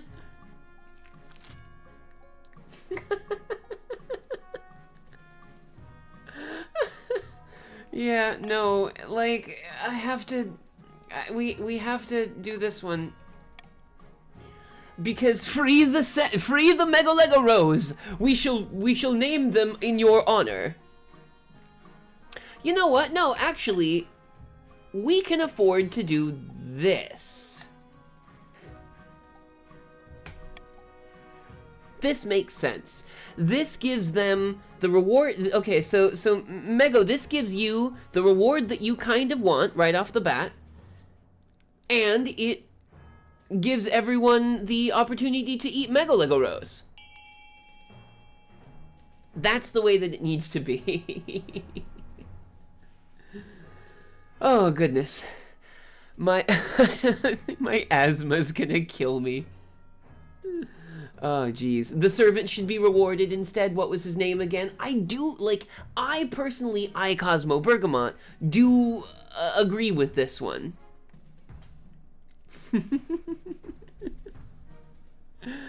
Oh God, Mego, you got a chance to get yourself in here.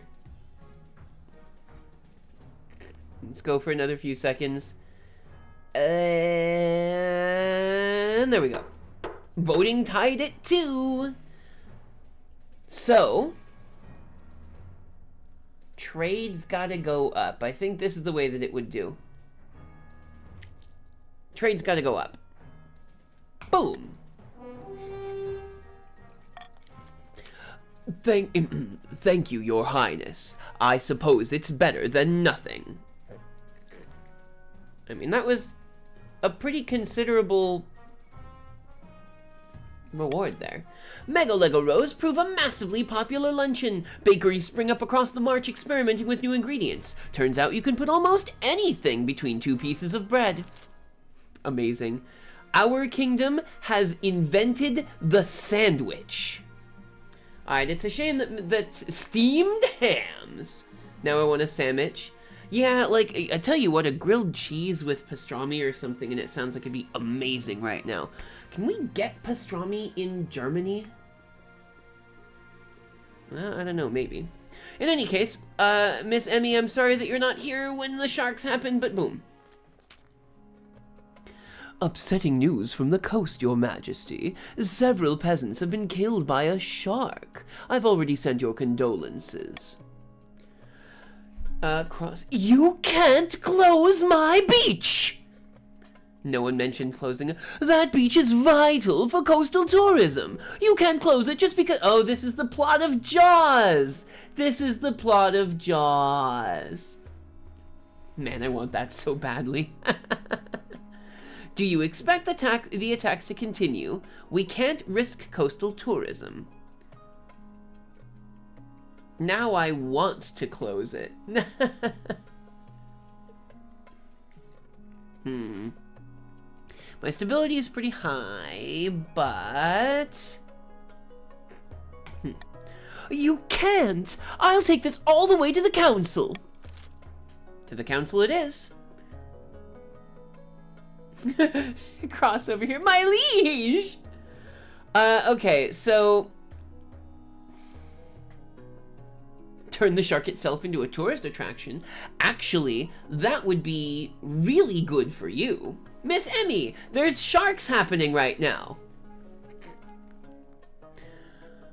There is a shark that is killing people off the coast. We must now decide what to do with it. D, instant D. I like D also as well, because this allows us to start building like a conservatory of wild animals or something. Our scheme wants us to shut down the beach, but also sharks.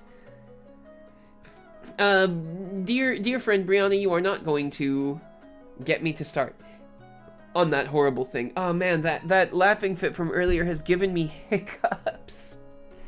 Okay, here we go. Everybody vote D. D is the right answer. We will make SeaWorld. We are creating SeaWorld. Except we'll make it suck less for the animals in it. Everyone is there. We need D in our lives. You definitely need choice D, the shark attraction. The people should be in the cages, not the animals. I mean, yes, you put the person in the cage and dunk them in the water, and the shark can come up and say hello. So, let's see how this turns out. It's genius! We flipped this on its head! The patricians immediately mount an impressive public relations campaign. Come to Prosper Beach. See the world-famous man-eating shark. Thrill seekers welcome.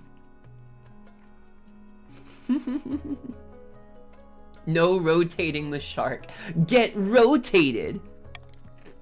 More people are dying than ever, but at least they've all signed waivers. Everyone's happy, especially the shark, which grows very fat indeed. Oh, Miss Emmy pulling out the Uno reverse. Okay, here we go. What a happy ending. While playing a game of chess in an austere castle, 2 counts of the East discussed their schemes against the crown. Most pleasing. The monarch is drunk with power. They've mandated statues of themselves be built in every major city. No, I haven't. Our sculptors are doing well, I hear. Better still, it means the time is ripe. But I was thinking, should we really show the monarch the true secrets of our group?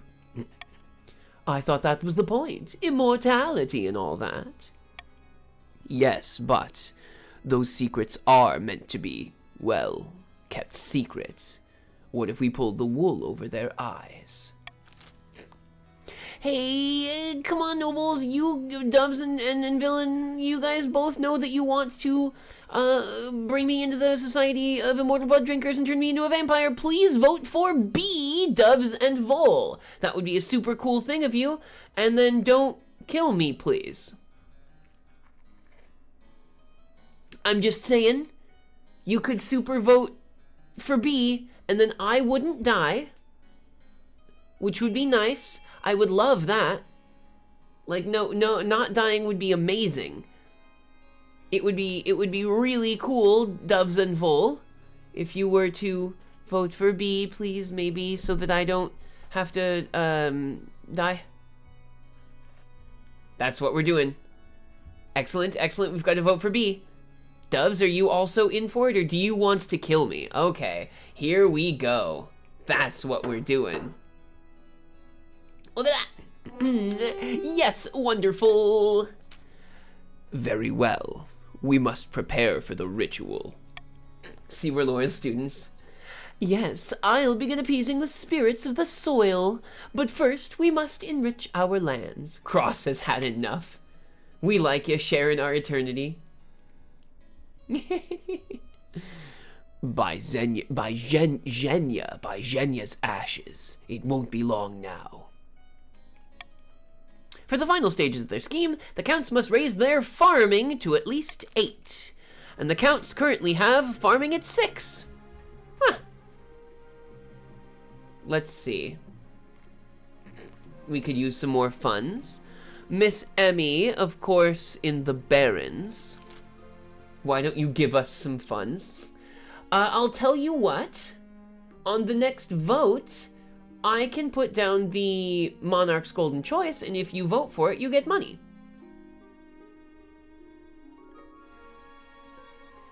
We're gonna adopt the swing votes and get rid of Royal Gamble, because that one hasn't really been doing anything for me. Let's end the year. Here we go. A spot of heresy, the printing press. Wow, we're really doing lots of like, just straight up inventing all the time here, huh? Why don't we take a quick little break right now, since it's the beginning of a season. We'll be back in 5 minutes. I need another cup of tea. And you all need to do the exact same thing. We'll be back very shortly. 5 minutes, take your medicine if you haven't done it, go to the bathroom, and we'll be back in just a moment.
Now then, let's get back to it, shall we? Hey, when I click the thing, you're supposed to go back to it. There we go. There we go. We're back, everybody. I hope that your break was good and that you had an opportunity to do everything that you needed to do in your break. We are at the beginning of the next thing. The comet sighting we've seen before. Printing press we have not. And a spot of heresy, I don't know either. Let's go take a look at this one. Your Grace, I'm stunned, outraged, and incensed. I've been summoned to trial by the Inquisition. Hey, a new person there. Sunlit V2. Welcome to the classroom, Sunlit V2. I'm glad to have you around. Let's see where you turned up. Sunlit V2 is in the Barrens. Wow, Barrens got a lot of people going on today. Ooh, and I see that you are a well-respected one. Well done. So it looks like the Barons have got quite a lot of power behind them right now. That's fine. On some nonsense fabricated charge. They're claiming I'm part of a cult because of the particular design of my crest and how I have exactly 10 people at every meal and the strange noises from hidden chambers. It's ridiculous. Everyone gets a banner, everyone but me. Not everybody, Ms. Emmy. No one dares defend me on their own. They're too scared of the High Inquisitor. The trial is set, but the Council must intervene, Your Majesty. Though she remains silent, the Council is keenly aware of the High Inquisitor's steely gaze from across the chamber. Well, we... So you guys want money, right? You guys want money. We're gonna defend. If you vote for this one, which has a high degree of success possibility, then you guys get money. 500 of it, no less. And then we get to, like, hold a fair trial. Let's see how it turns out. Show us how you like to be. Why did I not get the notification? I don't know, Rev, but welcome to class. Glad that you are here. Rev, thank the ninth god. Well, Rev, why don't you hop in and see how you're going to turn out? Rev comes to the patricians. Just like before. There we go. If you vote for A, you get money. That's just sort of how things are right now. Excellent. Anyone else gonna try to get their vote in real quick? A 3, a 2, a 1, and kaboom! Yes, it is the game save. It's correct. So where you were before is where you get put in. Kaboom. I can't get a banner since I joined the game without. That makes sense. You distribute a proclamation amongst the counts asking for witnesses of Dove's innocence. But from fear of oh no, it was an 80%? Are you kidding? That I just got X-commed. Man. Dang. During their trial, Doves crumbles and can barely argue for her own innocence. Unsmiling, the High Inquisitor orders her taken away and thrown in the Inquisition's special dungeons. I tried. Well, looks like Doves, your child, now has joined the council. I tried, Doves. I really did.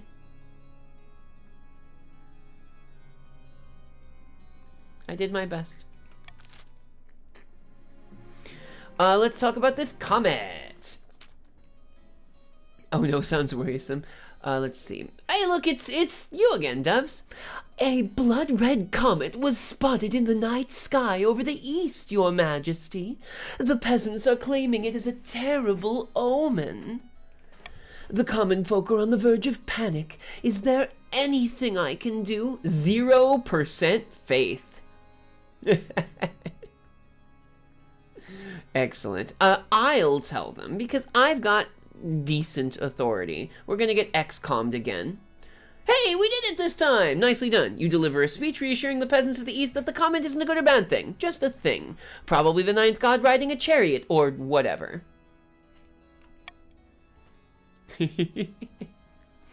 Fortunately, the common folk take you at your word. After all, if the monarch says something, you'd better listen. The peasants go back to work in the fields, ignoring the comet entirely. Look at that! We did a good job. Now let's talk about the printing press. Wow, Doves, you're really up in this. Your Grace, a blacksmith in the East has come up with some sort of printing contraption. Instead of relying on the painstaking effort of scribes, it produces 100 copies of a text in an hour. Remarkable. I like this. Yes, Your Majesty, isn't technology wonderful? Ooh, and it's Sun now. Sun with a look like this. We will give a voice like... Don't you see how dangerous this is? Books should stay in churches and universities, or else commoners will start getting ideas. I like ideas. We are going to veto the forbidding, at least. Though the church might also... I hate the church, so don't vote for the church, please. Either the university or everybody. Either way will work for me. That's how it'll be. Patricians, vote A. I mean, that does seem to be the way to do it. For you patricians, but for everybody, in fact, also. Because it is a good idea to allow the printing press to be used by the masses.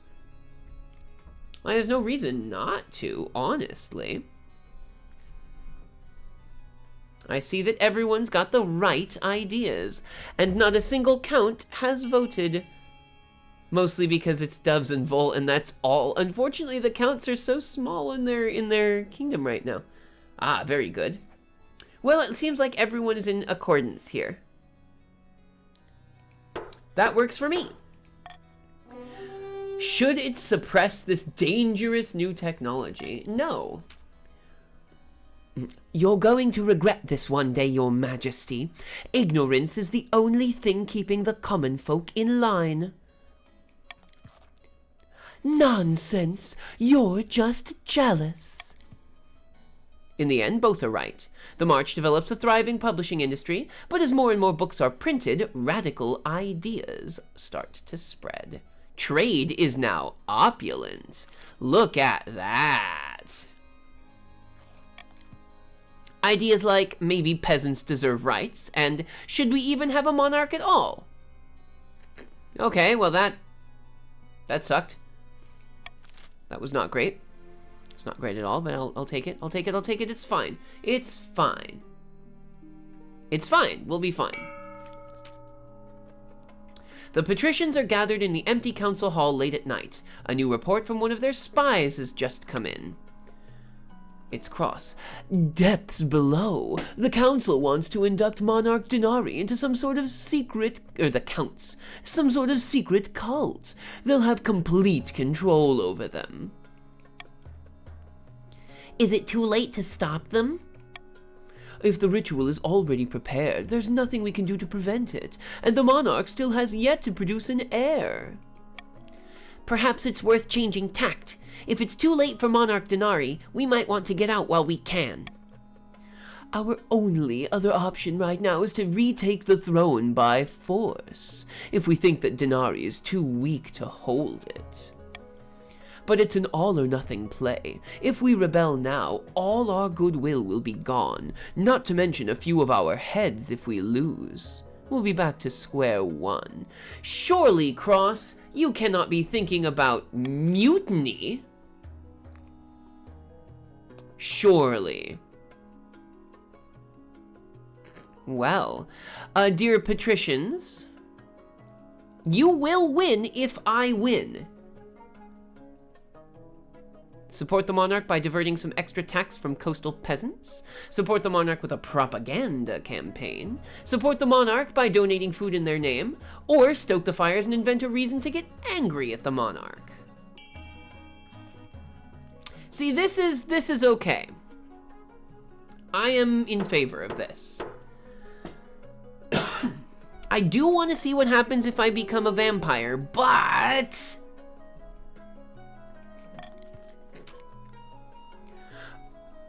Marvelous. This should help Denari keep a good grip on their finances, but we can't do it all for them. The patricians must continue to aid the monarch by countering the other regions' schemes as much as they can. They will win if the game if the monarch produces an heir and completes their ambition. We need to destroy our land for the greater good? Is that so? Blah, blah, blah, nobody. This is rough. Cosmo breed someone. I've been trying! I have been trying. The counts could rebel right now as well. There's the heir, that's what we want. We're going there right now. Your quest for an heir is finally complete. You stand before the council holding a small child in your... find a beautiful fish person. Should I die, I ask that my crown be passed down to... my cousin and adopted child. The assembled nobles break out into polite applause. By designating an heir, you've cemented the stability of the kingdom. Your August Majesty, may I be the first to congratulate you on adopting an heir. What is their name? Denari II. Marvelous, Your August Majesty. I'm sure little Denari II will grow up to be a chip off the old block. What a big beard. Orange Rev. Orange Julius, but Rev instead. Congratulations on finding an heir. Now you just need to fulfill your ambition to win the game. Expect a visit from the Spy Master soon. Problem is... this... is gonna go poorly for me, I think. They need their farming to be 8. So we're actually doing okay. If the patricians win 3 times in a row, let green win? Miss Emmy, I'm not trying to let anyone win. I'm trying to win myself. Taxes, let's go. Your Majesty, help us! Lord Patrician Rev II of the coast has been bleeding us dry, he has! Not literally, I hope. No, I'm making use of a common idiom, Your Majesty.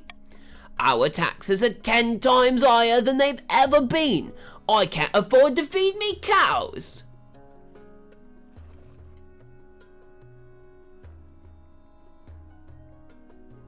It's just because I'm heir.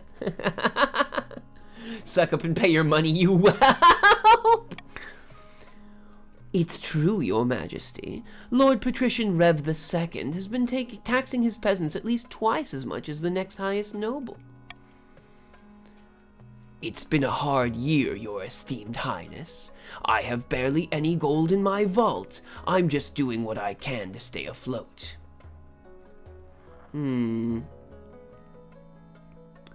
I can afford it. I'll give you some money.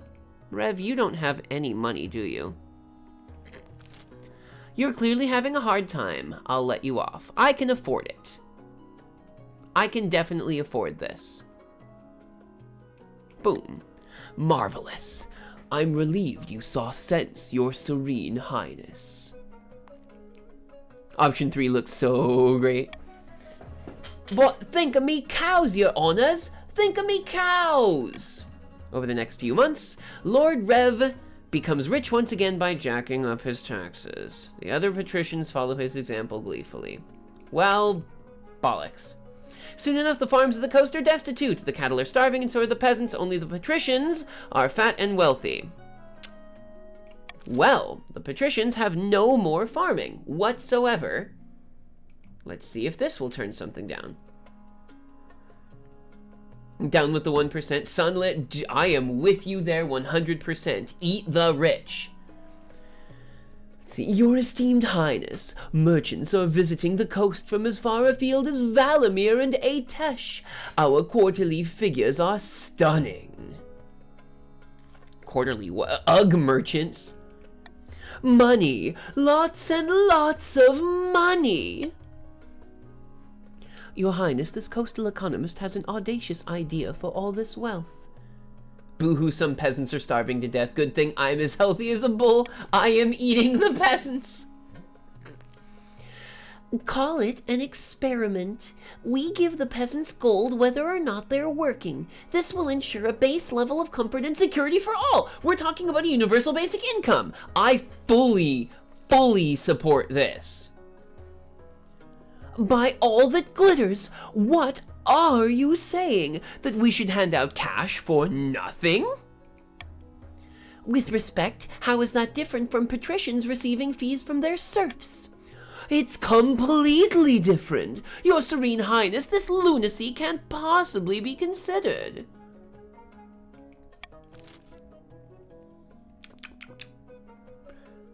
We want to implement this new, This game got UBI, these peasants are ahead of the times, and the king will pay for it. Okay, here's how I think this would go. We can tax the patricians, except that's gonna suck all of Reb's money back down. Oh, someone has looked at the orb. Hey, it's not, if it isn't Play That John. Excellent. Trade up, my liege. It's true, trade does go up and it is good for us. Hey, Play That John. Welcome to the list. Let's see, where are you today? You joined the Counts. Wonderful. Wonderful indeed. All right, let's see here. Why is it not Ponder? I tried to do Ponder, but for some reason it didn't work, so now it's Orb instead. Three counts. Okay, so we're looking at universal basic income.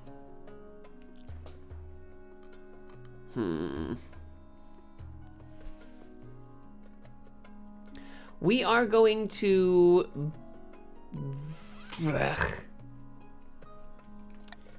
UBI. This gets everybody money. It'll cost a little bit from everyone here, but you'll be gaining 350 net.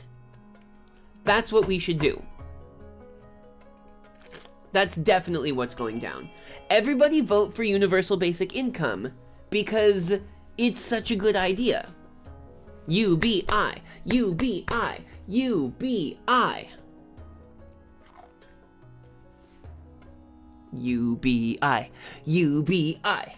This is what I'm talking about. See, everyone in my classroom knows the universal basic income is like the best possible choice, even in like a world where they are playing as these like horrible rich people.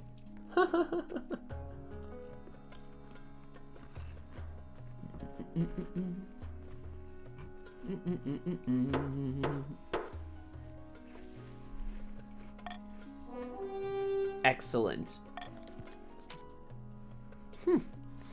Many patricians are furious. Not only that, but other nobles watch anxiously, worried about this outrageous new strategy spreading elsewhere. But their fears are unfounded. Freed from at least some of the backbreaking worry of how to pay for the next meal, peasants praise the crown and the council. Fools! Are you really patricians? I don't care about the people. I care about winning! You know what they say, Mokuba. If it doesn't work once... Let's see. Farm owners treat their workers better for fear of them leaving to work elsewhere. The sick and infirm no longer have to work themselves to death for coin. The coast flourishes, though the patricians give you no credit. Exodia! Obliterate! Blast them with your blue eyes again! Alright. So, you get farming back, and you now have trade 10, which is insane. We're at the end of the season. Am I gonna win? Am I actually gonna win? You activated my trap card, forfeit or I shoot you. Yugi, you're a second-rate duelist with a third-rate deck. Now draw your last pathetic card. My grandpa's deck has no pathetic cards, Kaiba. Alright, you guys do you. At this point, I don't know what happens if I actually win. So, like, do your thing. Anything that gives trade up would be rad, but I don't think we have any of those. Hey, if it isn't Miss Aoi as well, welcome back home. I am glad that you are able to have gotten there.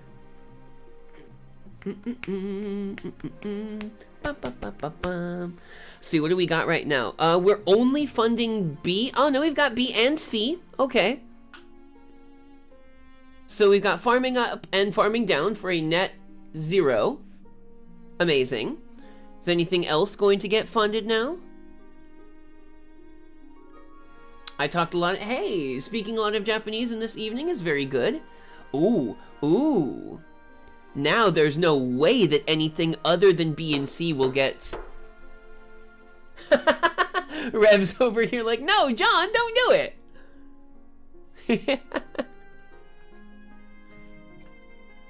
It's probably fine. Thought we had to raise it to 8. Yeah, the counts have to raise their farming up. That is correct. John is over here, a true hero. Let's see. My ambition. The counts wanted it 8. We don't like that. Rev, unfortunately, John is a count. So, that is what he wanted there. At the start of your reign, you said you wanted to be the architect of a new golden age. You've succeeded on that front. The kingdom has never been more prosperous. Well done, your majesty. But to shut down your noble scheming for good, we need to build on that reputation. Your advisors have some ideas. Have you heard of the Scepter of Sages? It's an ancient lost artifact, forged by Queen Alma the Wise. There's a legend that any monarch who recovers it will rule over a golden age. My advice, on the other hand, would be to infiltrate each region with loyal spies, defeat their schemes with schemes of our own. But the Chancellor has other ideas. Stability and trade. Boom. Done. Easy. Easy done. Because, hello. Yes, excellent. Not me sneaking into class. Hi, Miharkala. Welcome to class. You can join the game if you'd like to. A wise decision, your majesty. I'll begin recruiting the spies. We'll send them across the kingdom in the guise of traveling bards, of all things. All right, but this will require a fine touch. Your priority is to raise the kingdom's stability and overall trade as much as you can. And of course, there can't be open rebellion among the nobles. You bards. They'd never suspect it. What do we got? Swan Trouble? Swan Trouble sounds hilarious. Let's go see what the uninvited guest is about. Council has ended early for the day, and you're off to visit your husband Lawrence for a catch-up. But as... Oh no! Is my husband cheating on me? As you put your hand on the door handle to your chambers, you hear giggling coming from inside. Denari! It's a patrician? Oh my god! My husband is cheating on me with a patrician! The monarch! I mean, your august majesty! Oh, amazing. We didn't talk about this beforehand, man, like... Look, Cosmo, listen, we do not claim this man.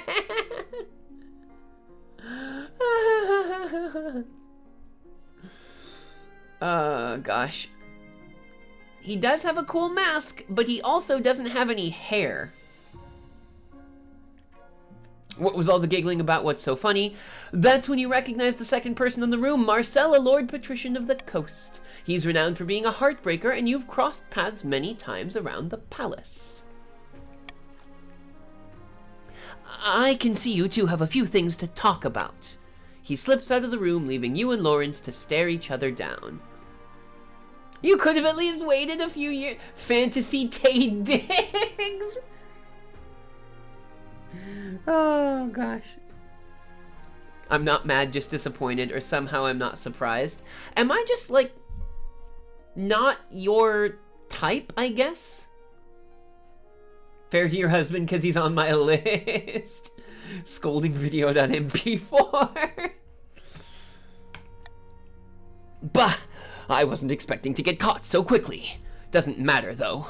You're not angry, are you? This is what nobles do. It's a part of the job. Everyone needs a bit of side action. A bit of action on the side, no?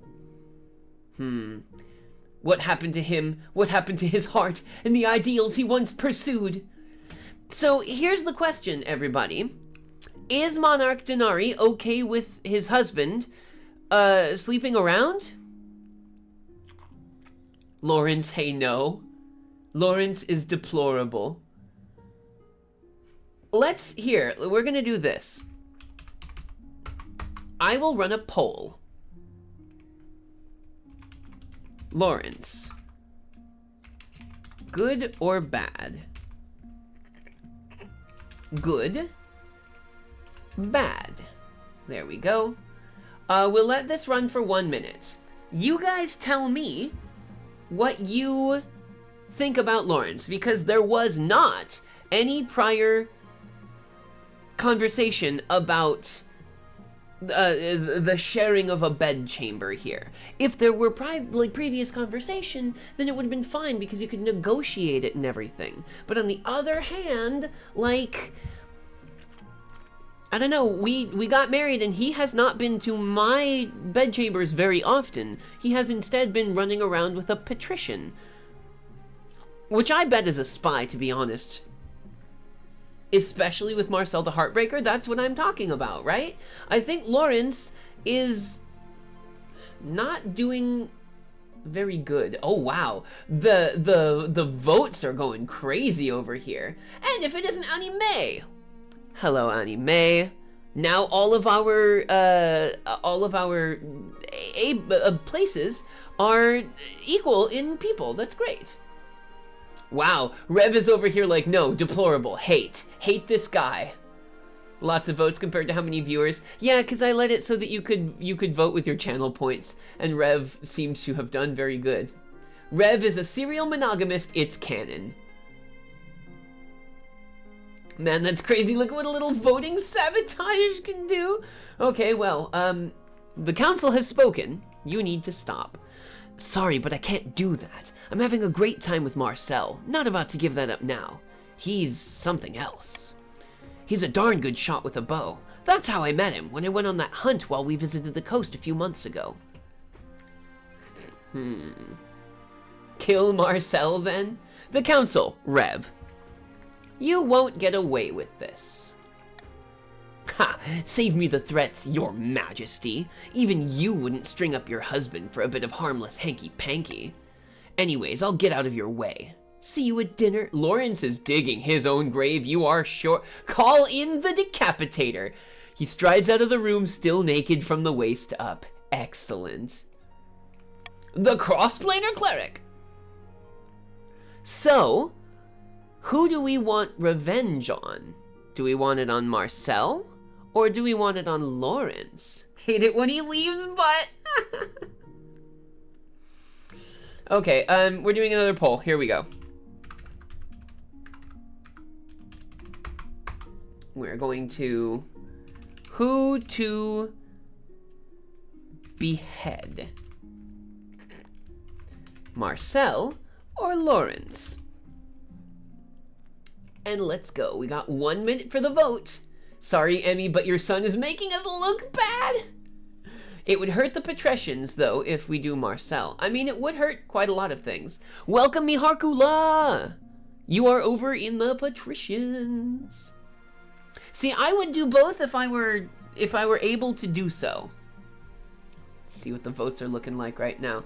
Lawrence is pretty high. Lawrence is doing pretty high there. We are as loyal as angels to God. Marcel is definitely subject to a power dynamic. That's true. On the other hand, Marcel is himself a noble.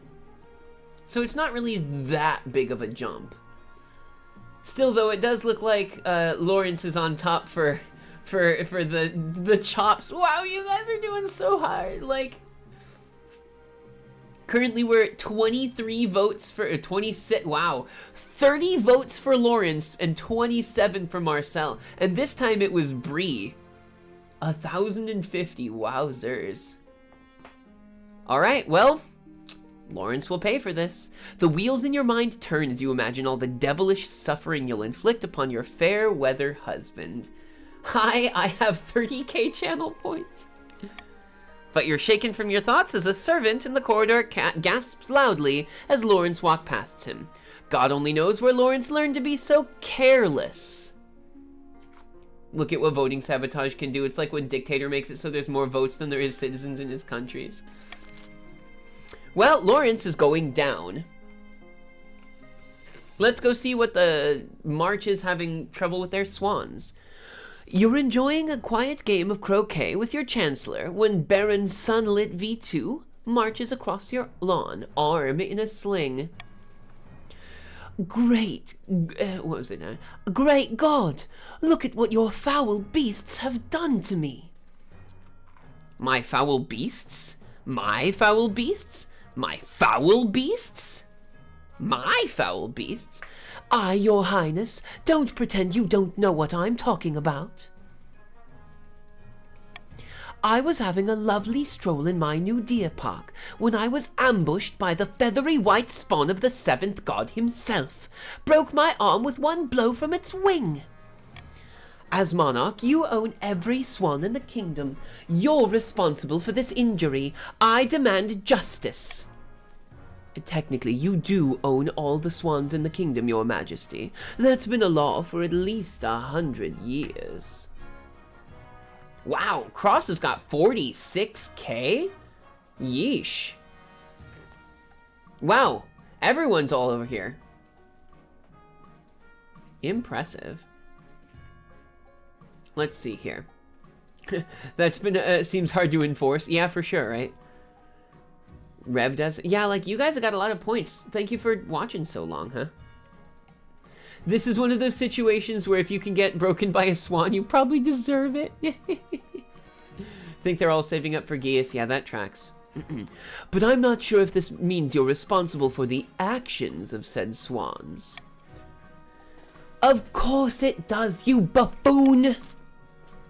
Cash heals all wounds. Execute the offending swan, remove swans from the monarch's ownership, or this really isn't the monarch's fault. I mean, if we execute the offending swan, we can also eat them. And the king will pay for it! Trade goes up. We're gonna keep it that way.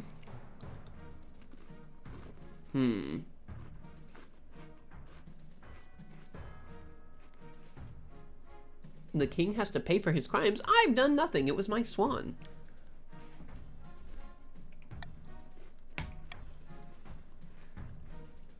This will do.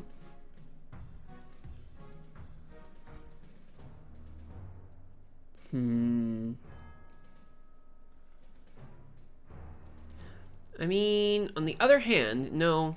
Trade up is good. This is a court of equity, not law. Therefore, damages of cash are the only kind legally allowed to be awarded. I learned this in law school the other day. Oh, Sunlit, are you in law school? That's actually really good.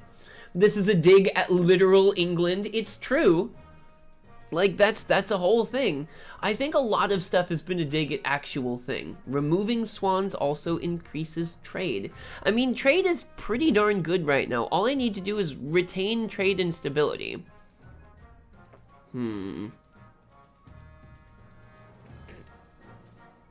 Yeah, let's do that one. This seems good because it'll also increase everyone's farming. No, absolutely we will not do that. You almost had me there. Cash does heal all wounds. We're gonna veto this one and let you guys deal with it from here. Yeah, I see what you're doing over there. Play that, John.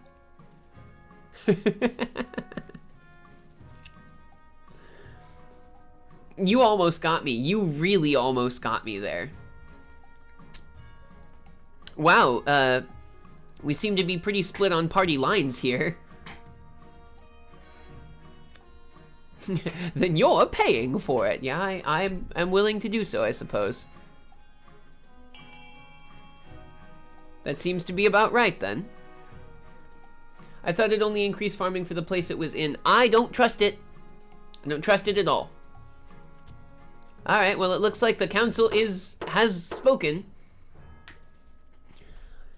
Let's see here. Humph. This scarcely compensates for the trauma. I still get screaming flashbacks when I see a person with an unusually long neck. This game is ridiculous. But I suppose it's better than nothing. Next time, Your Majesty, keep your swans under control. Intentional infliction of emotional distress. Fighting a 2v1. Yeah. We're doing a lot of good stuff here. This is amazing. I'll go for an injunction next time. Alright, well, let's end the season and see how this turns out. Set taxes? Normal tax is fine. Normal tax is fine. I don't like dealing with taxes in the first place. So, like, normal taxes. Let's deal with the ambition. All goes according to plan, Your Majesty. Let me show you. Your spy master takes you through a secret passage in your own private office. You emerge into a hidden chamber where a number of hooded figures are waiting. These are my agents. They can blend into a crowd as effortlessly as they can slip a knife between a traitor's ribs. Why didn't I know about this chamber? How can we be sure? I've been very careful in my selection. You can rely on these agents. Soon they will infiltrate the courts of all the nobles on your council, disguised as traveling bards. One of the spies tosses aside her cloak, revealing a lute and the colorful costume of a troubadour. With charm and flattery, they'll worm their way into your nobles' hearts and minds. Then we'll have a spy network the likes of which the world has never seen. I hope even to make the Gaunt of Tavalin look like rank amateurs. This should put a stop to their foolish schemes. And it will keep the kingdom stable for the rest of your reign. A little blackmail is a small price to pay. Can they give us a song?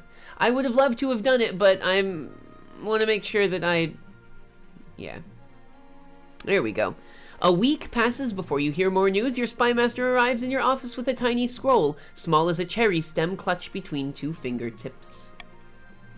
This is a message from one of our agents in the field, Your Majesty.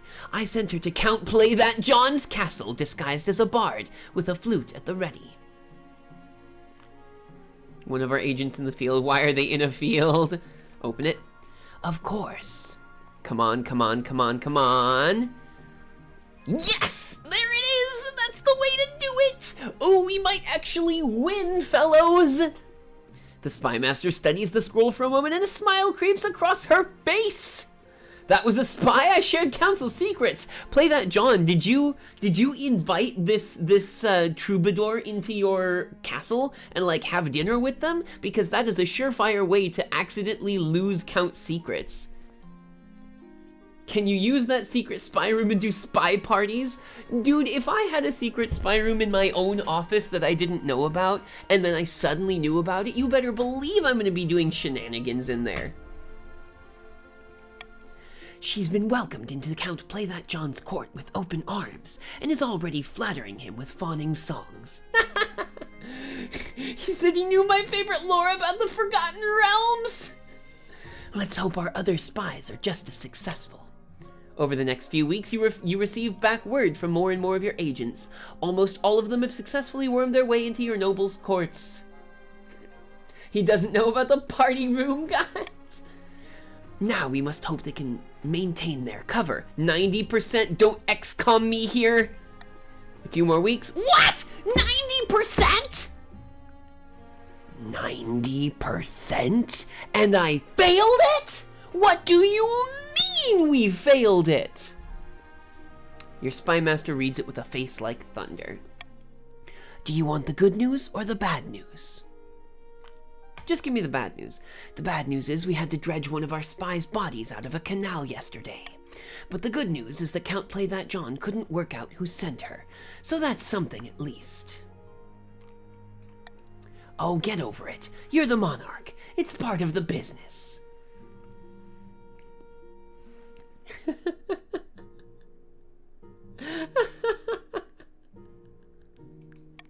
The problem is that the kingdom is too unstable.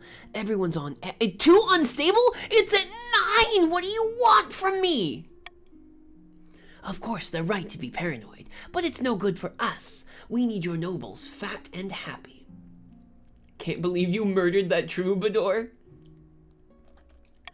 Over the next month, more and more of your spies are ferreted out and killed in increasingly gruesome ways. To improve your chances and focus on the... What? Are you kidding? The stability is at 9 right now. The stability... We are literally at almost the highest it could possibly... What do you want from me? Let's just say he couldn't hold his arsenic. Arsenic and old lace. The unfaithful spouse. All right, here we go. True to his word, your husband Lawrence has continued to meet with the home wrecker, Lord Patrician Marcel, and shows little remorse for it. She did not have it coming. Ugh. The question is, what revenge do you have in store for him? Seduce Marcel yourself, like I would ever. Can we all agree this was an act of God, honestly? Pay Marcel to disappear would be very funny, but that would put me very well in the last bits of here that I don't want. Go public and let the council decide. If Lawrence is so brazen, you'll make sure everyone knows about it. The council can decide what to do with him. You order your spy master to collect evidence in the coming weeks. Oh, excellent. Thank you so much for the gift sub, Night Gardenia. What bribe is this for?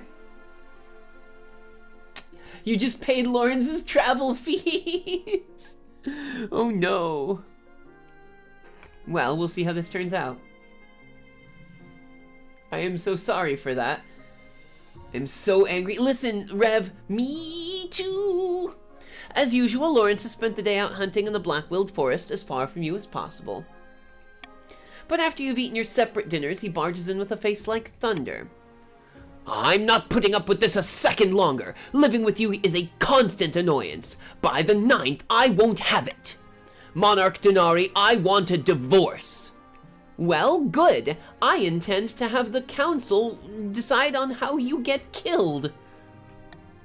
Pretending? Bloody heck, if you've been pretending, you haven't been doing it very well. Every time we talk, it ends the same way, with you stamping down everything I wish for. This was never going to work. It's over now, for good or ill. I called for the Archbishop to witness the divorce ceremony.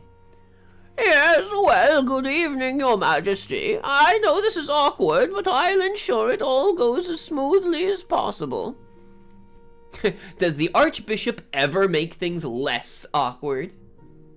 Yeah, that's what I'm saying, Night Gardenia. It's just like all of the wishes that like I tell you not to do, which is literally cheating on me. I live to serve Your Majesty. We want his elaborate Lego collection. All right, let's get this done, Your Majesty. You can't divorce me, I'm divorcing you. Oh, very well. You are now divorced in the eyes of the kingdom. Did you get a prenup? I unfortunately did not.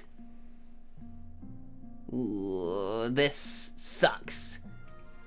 This is bad. Soon Lawrence is ready to leave. Nice knowing you. Goodbye. Then he's gone, leaving you a palace with no one but little Denari II, your honor guard, your huge household of servants, the palace watch, and your inner circle of advisors. Practically alone.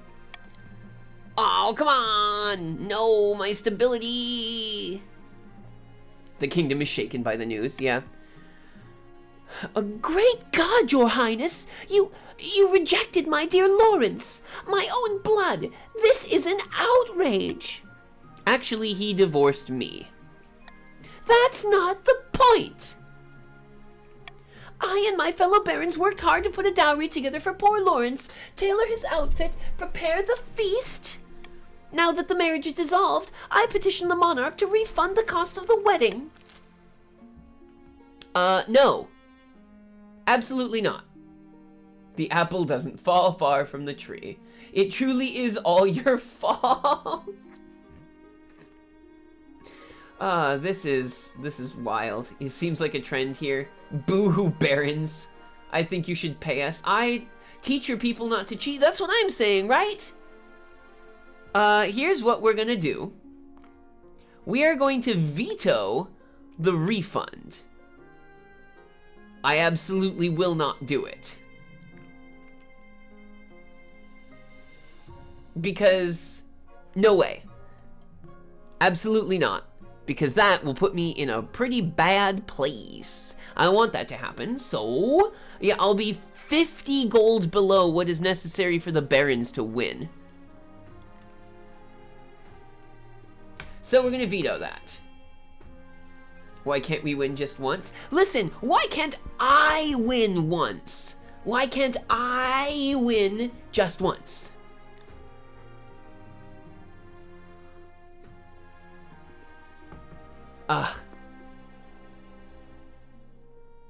Like, I've never won this game. I am to understand that it is very difficult for the actual monarch to win this game. Lose your farming score. Anyone else want in? Because we are definitely completely bipartisan here. Ooh, Cross comes in. Anyone else? Ooh, and Knight Gardenia comes in as well. So it looks like that's about as good as we're gonna get, I think.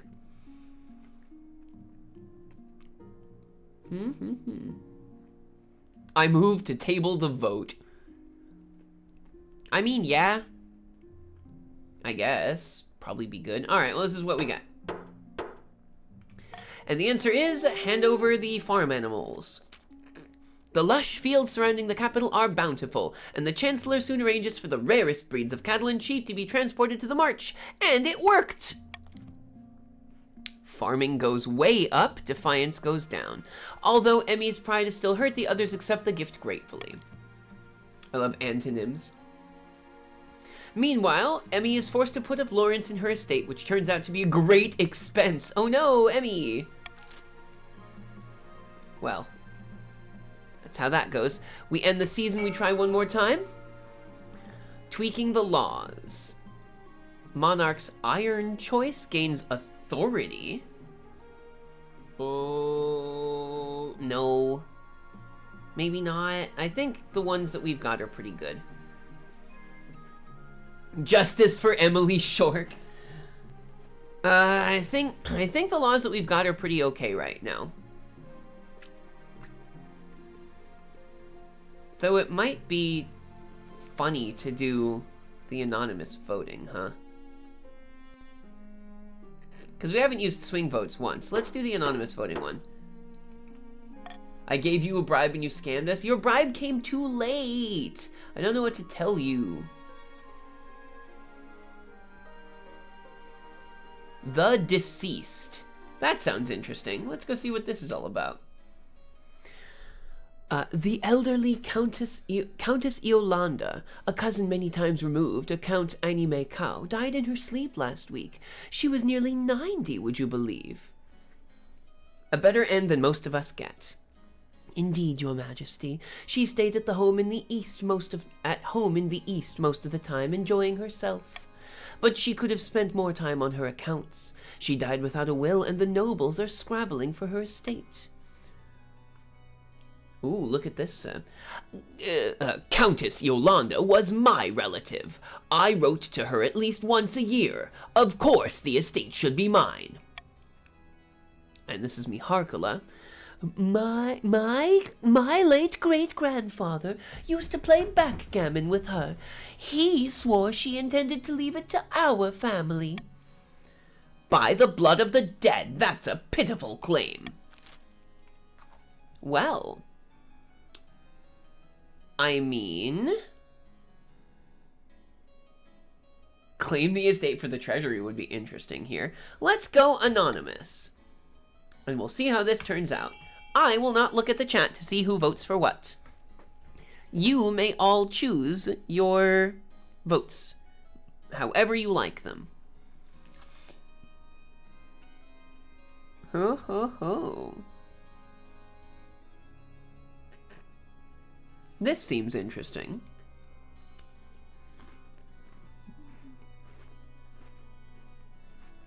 Well, it looks like we are in favor of redistributing the wealth,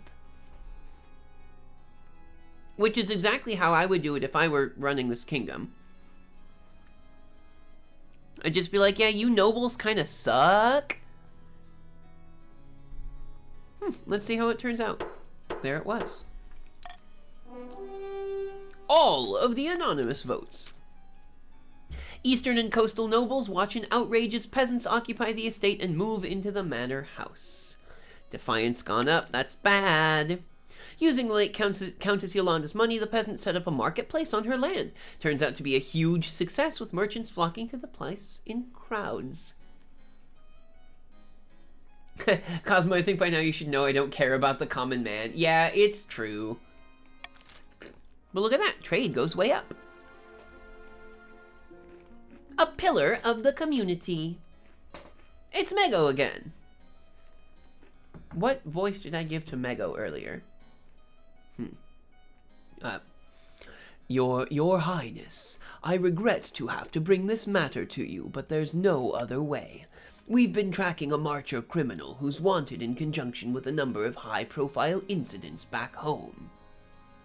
Deep and smooth, yeah. We thought she'd slipped the net until recently, when we discovered that she fled into the east a number of years ago. But the counts are refusing to let us investigate further.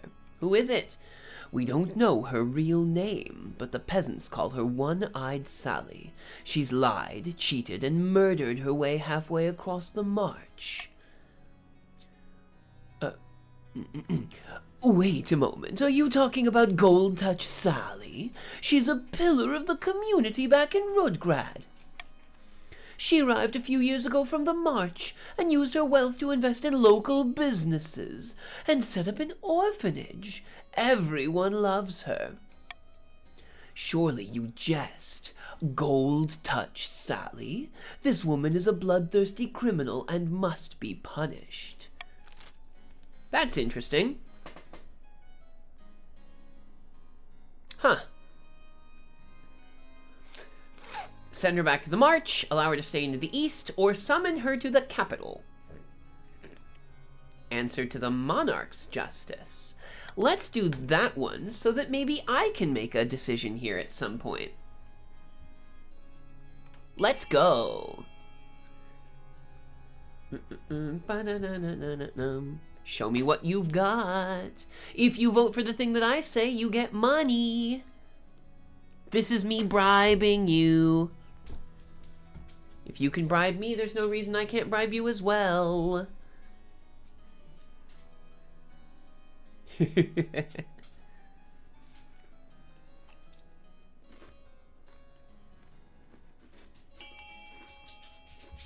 And it looks like it's pretty sweepingly against the counts here. Well, here we go then. Let's see what I do. You can bribe me with channel points. When One-Eyed Sally arrives in the capital, she looks like any other sweet old lady, the sort of woman who gives local children candies against their parents' wishes. How can I help you, dearie? I've seen enough execute this criminal. How do you plead? Oh dear, I'm afraid Megalegoro must have me mistaken for someone else. I swear by every god there is, your highness, I've never pillaged anything but my pantry.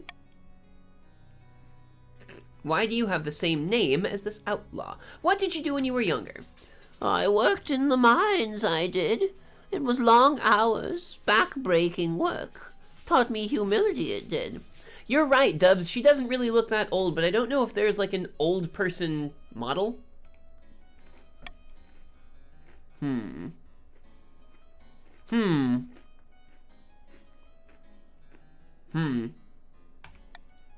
I always liked it there. The people are so delightfully, different. And they love orphans, just like me. Have I mentioned that I love orphans? They remind me of myself. The game has me in it, so there must be. I was an orphan for as long as I can remember. Why do you have the same name? Oh, there's lots of people from the march called Sally. It's a very common name. Even my mother was called Sally. You were an orphan since birth, but you know your mother's name. Suddenly, Sally's face shifts. She adjusts her posture, standing up straighter, and stares you in the eyes. All right, you got me. I'm One-Eyed Sally, but I'm reformed now, see? Ask the orphans. Do we have any orphans to ask? No, your majesty. We didn't really think it was important to bring any along. Are you really reformed, though? I suppose that would be a matter of opinion. But if you're talking about whether I still do murder, then no. Don't do that anymore. Just a bit of tax fraud here and there. A victimless crime, that one. If it isn't, well, well. Welcome to the stream, King. Go ahead, you seem to have already joined, it looks, as well. Where have we put you here? Ah, you're in the Counts now. It seems that the Counts have come around. Victimless crime. It's all much of a muchness, though, ain't it? I've already admitted I'm the one Megalegoro was looking for, that pompous idiot. So, what are you going to do to me? I've been to Count for a whole 3 months now. Hey, excellent. Very good. It's a good place to be. Let's see here. We don't want to behead her. If we let her return to the east, then the Counts are going to be real mad.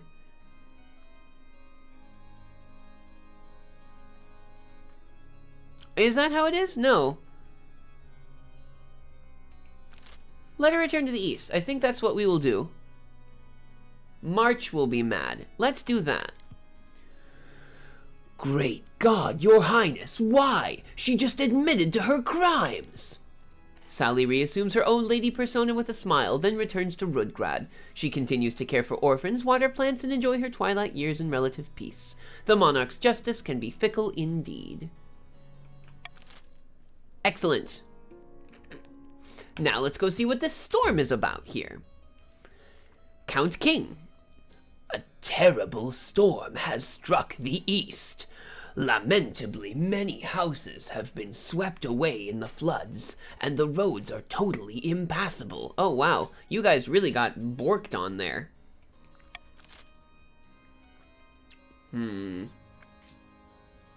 It would be nice if stability went up. Yeah, it would, wouldn't it, huh? Let's see here. We could theoretically afford this one.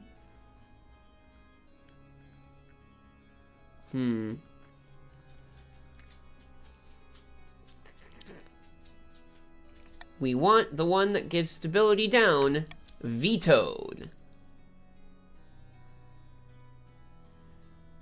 We should do D? Ah, come on, Rev.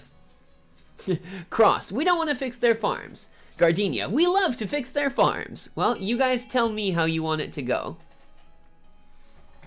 Because I can afford the gold. Oh, hello, familiar. Are you up here to try to eat my gingerbreads? You cannot have my gingerbreads, please. Rev's over here. I'm here to stop everyone from getting what they want.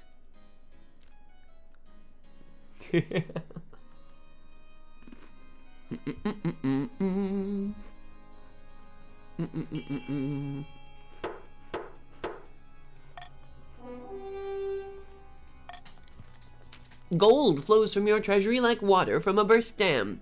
In no time at all, the East's roads have been repaired and its houses rebuilt. And if money could bring back the dead, you'd have done that too. This works out. Stability goes up, yo! And if it isn't another Jodson. Well, welcome to the class, Jodson. Take a seat in the classroom wherever you like and take out your notes. You have joined... Oh, as a baron. Excellent. Now it is the patricians who are outnumbered. Let's see. Everyone's trade is super good right now, which is good. Their farming needs to be 8. So this is not going to happen right off the way. Stability is really good right now. This works out. Okay. Can we end the season? Let's see how we go. The spy network, here we go. Oh, the expedition's coming back! And the rightful heir is a dynasty event. Well, we'll look at the ambition first, because I kind of want to win this game. Once again, my spies have embedded themselves in your nobles' courts. Hopefully they'll meet with more success this time around. 100% stability. There we go. Watch it be 100% and we still miss it. You wait anxiously for news of your spy's progress. One day your spy master appears at your desk, her face lit by a triumphant smirk. Good news, your majesty. Our spies have uncovered some of your nobles' dark secrets. Did you know that Baron Jodson has an irrational fear of lemons? You do. Amazing. We even have a few illicit romances between the nobles and our generically attractive bards. The blackmail writes itself. Amazing. If it was 100 and still a miss, I would have... You do enjoy the services of an excellent spy master. Yes, Johnson, we know that you just came here, and the first thing that we know about you is apparently that you are afraid of lemons. But we can't get complacent. We must see if our other spies are equally successful. Your spies send back more and more positive reports. Soon you've established a spy network throughout the entire kingdom. It's with a sense of smugness that you call your next council session. As the nobles file in, you realize you know all their secrets, their weaknesses, everything. Lemons are scary. It's King. Listen, your highness. I was thinking that hang on, I gave you the Seto Kaiba voice, didn't I? Listen, your highness. I was thinking that taxes have been awfully high lately. Why don't we hold a vote on reducing them? Oh, we can call a vote, no problem. But as the nobles walk up to the ballot box, your spy master swoops in and takes them aside. She whispers in their ear. One by one, you watch their expressions turn to horror. By the blood of the dead! How did you know that? Only my mother knows about that! Lemons have a lot of acid. And it can stay that way. Just vote the way we tell you to vote. I destroy... Play that, John. What is your voice? Can I even... I destroyed the evidence. You can't prove anything. You'd be surprised what I can prove. I know exactly where to dig. But if you vote the way I tell you, maybe I'll misplace my shovel. Hey, care for some lemonade? Ah, leave me alone. I'll do whatever you say. Sure enough, when the votes come back, it's unanimous. All the nobles, for perhaps the first time, have voted exactly how you wanted them to. I could get used to this. When you leave the council hall, the nobles are quiet. They know a new era has begun, an era of cooperation or else. Did we just win this game? Unable to keep the sly smile off her face. We did it. Everyone who ever crossed me will pay. We should start teaching little Denari. This is where my reign really begins. Indeed, your majesty. With the nobles under our thumb, we can accomplish great things. You just need to listen to my advice very carefully. That night, you sleep an untroubled sleep for the first time since you first sat on the throne. No matter their grievances, the nobles will never again dare to defy you. You simply need to mention, offhandedly, that you know what they did last winter, or that you know where they sleep at night.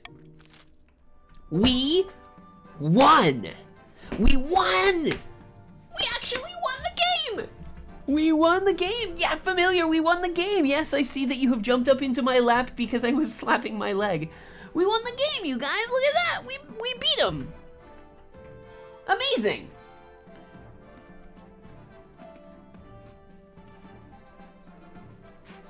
Nice. Okay. With their plans in tatters, the counts retreated to their castles to brood. Their olive branch was rejected, for the third time. The secret of eternity that they had guarded for eons. They would not be so kind again. The Baron's attempt to worm their way into the palace was uncovered, and a number of arrests were made. Baroness the Sharky Emmy III ended her life chained upside down to a dungeon wall. No! God, we're gonna have Emmy the Fourth this next time around, God.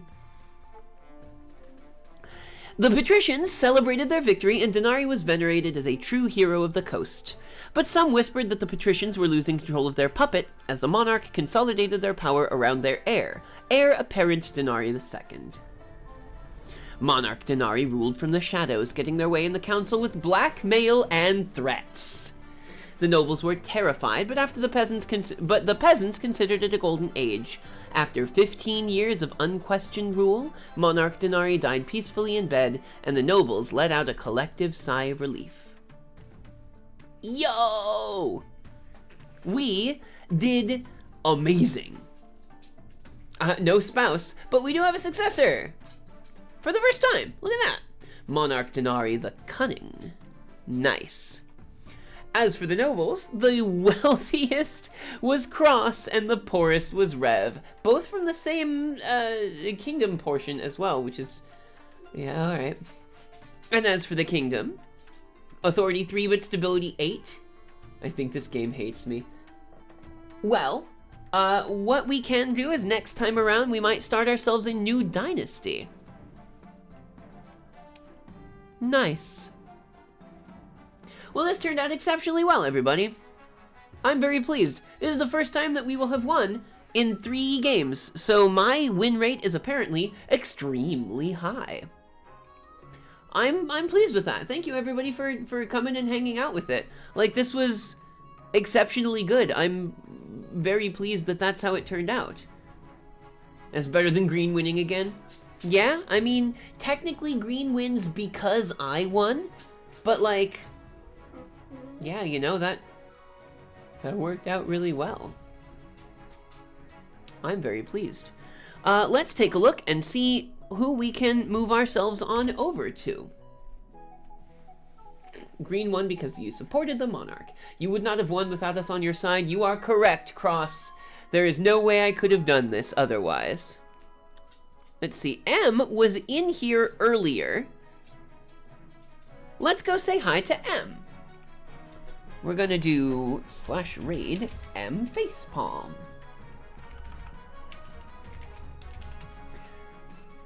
And we're gonna do this. We will go, here's the first raid thing.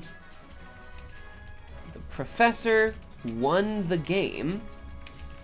Now, you must also win yours. And then the other raid thing that looks like this. Kaboom! here is our raid message. For those of you who have just come in and are not already following me, if it would be cool for you to do, go ahead and click the follow button such that you can see where I am and whether I'm going online and that sort of business. You can also check out the Discord if you want to hop into the Conjuration Tower and keep up with everything that's going on. I am very pleased that everyone is still here and everything is going well for it. But yes, thank you again everybody so much for coming today. It was very good. We will see you again on Saturday for a mystery collab, which may or may not be tabletop related. As for news about the field trip, I'm still filing a couple pieces of paperwork for it, but I am sure that the announcement is going to come very soon, so that you guys can head down to Key Lake. I don't know what you want to do up there, but it is a neat place to go. Will this lovely game go on YouTube? Yes. Night Gardenia, like I mentioned, I will definitely put them all up. Don't forget to do your homework, everybody! See you next time!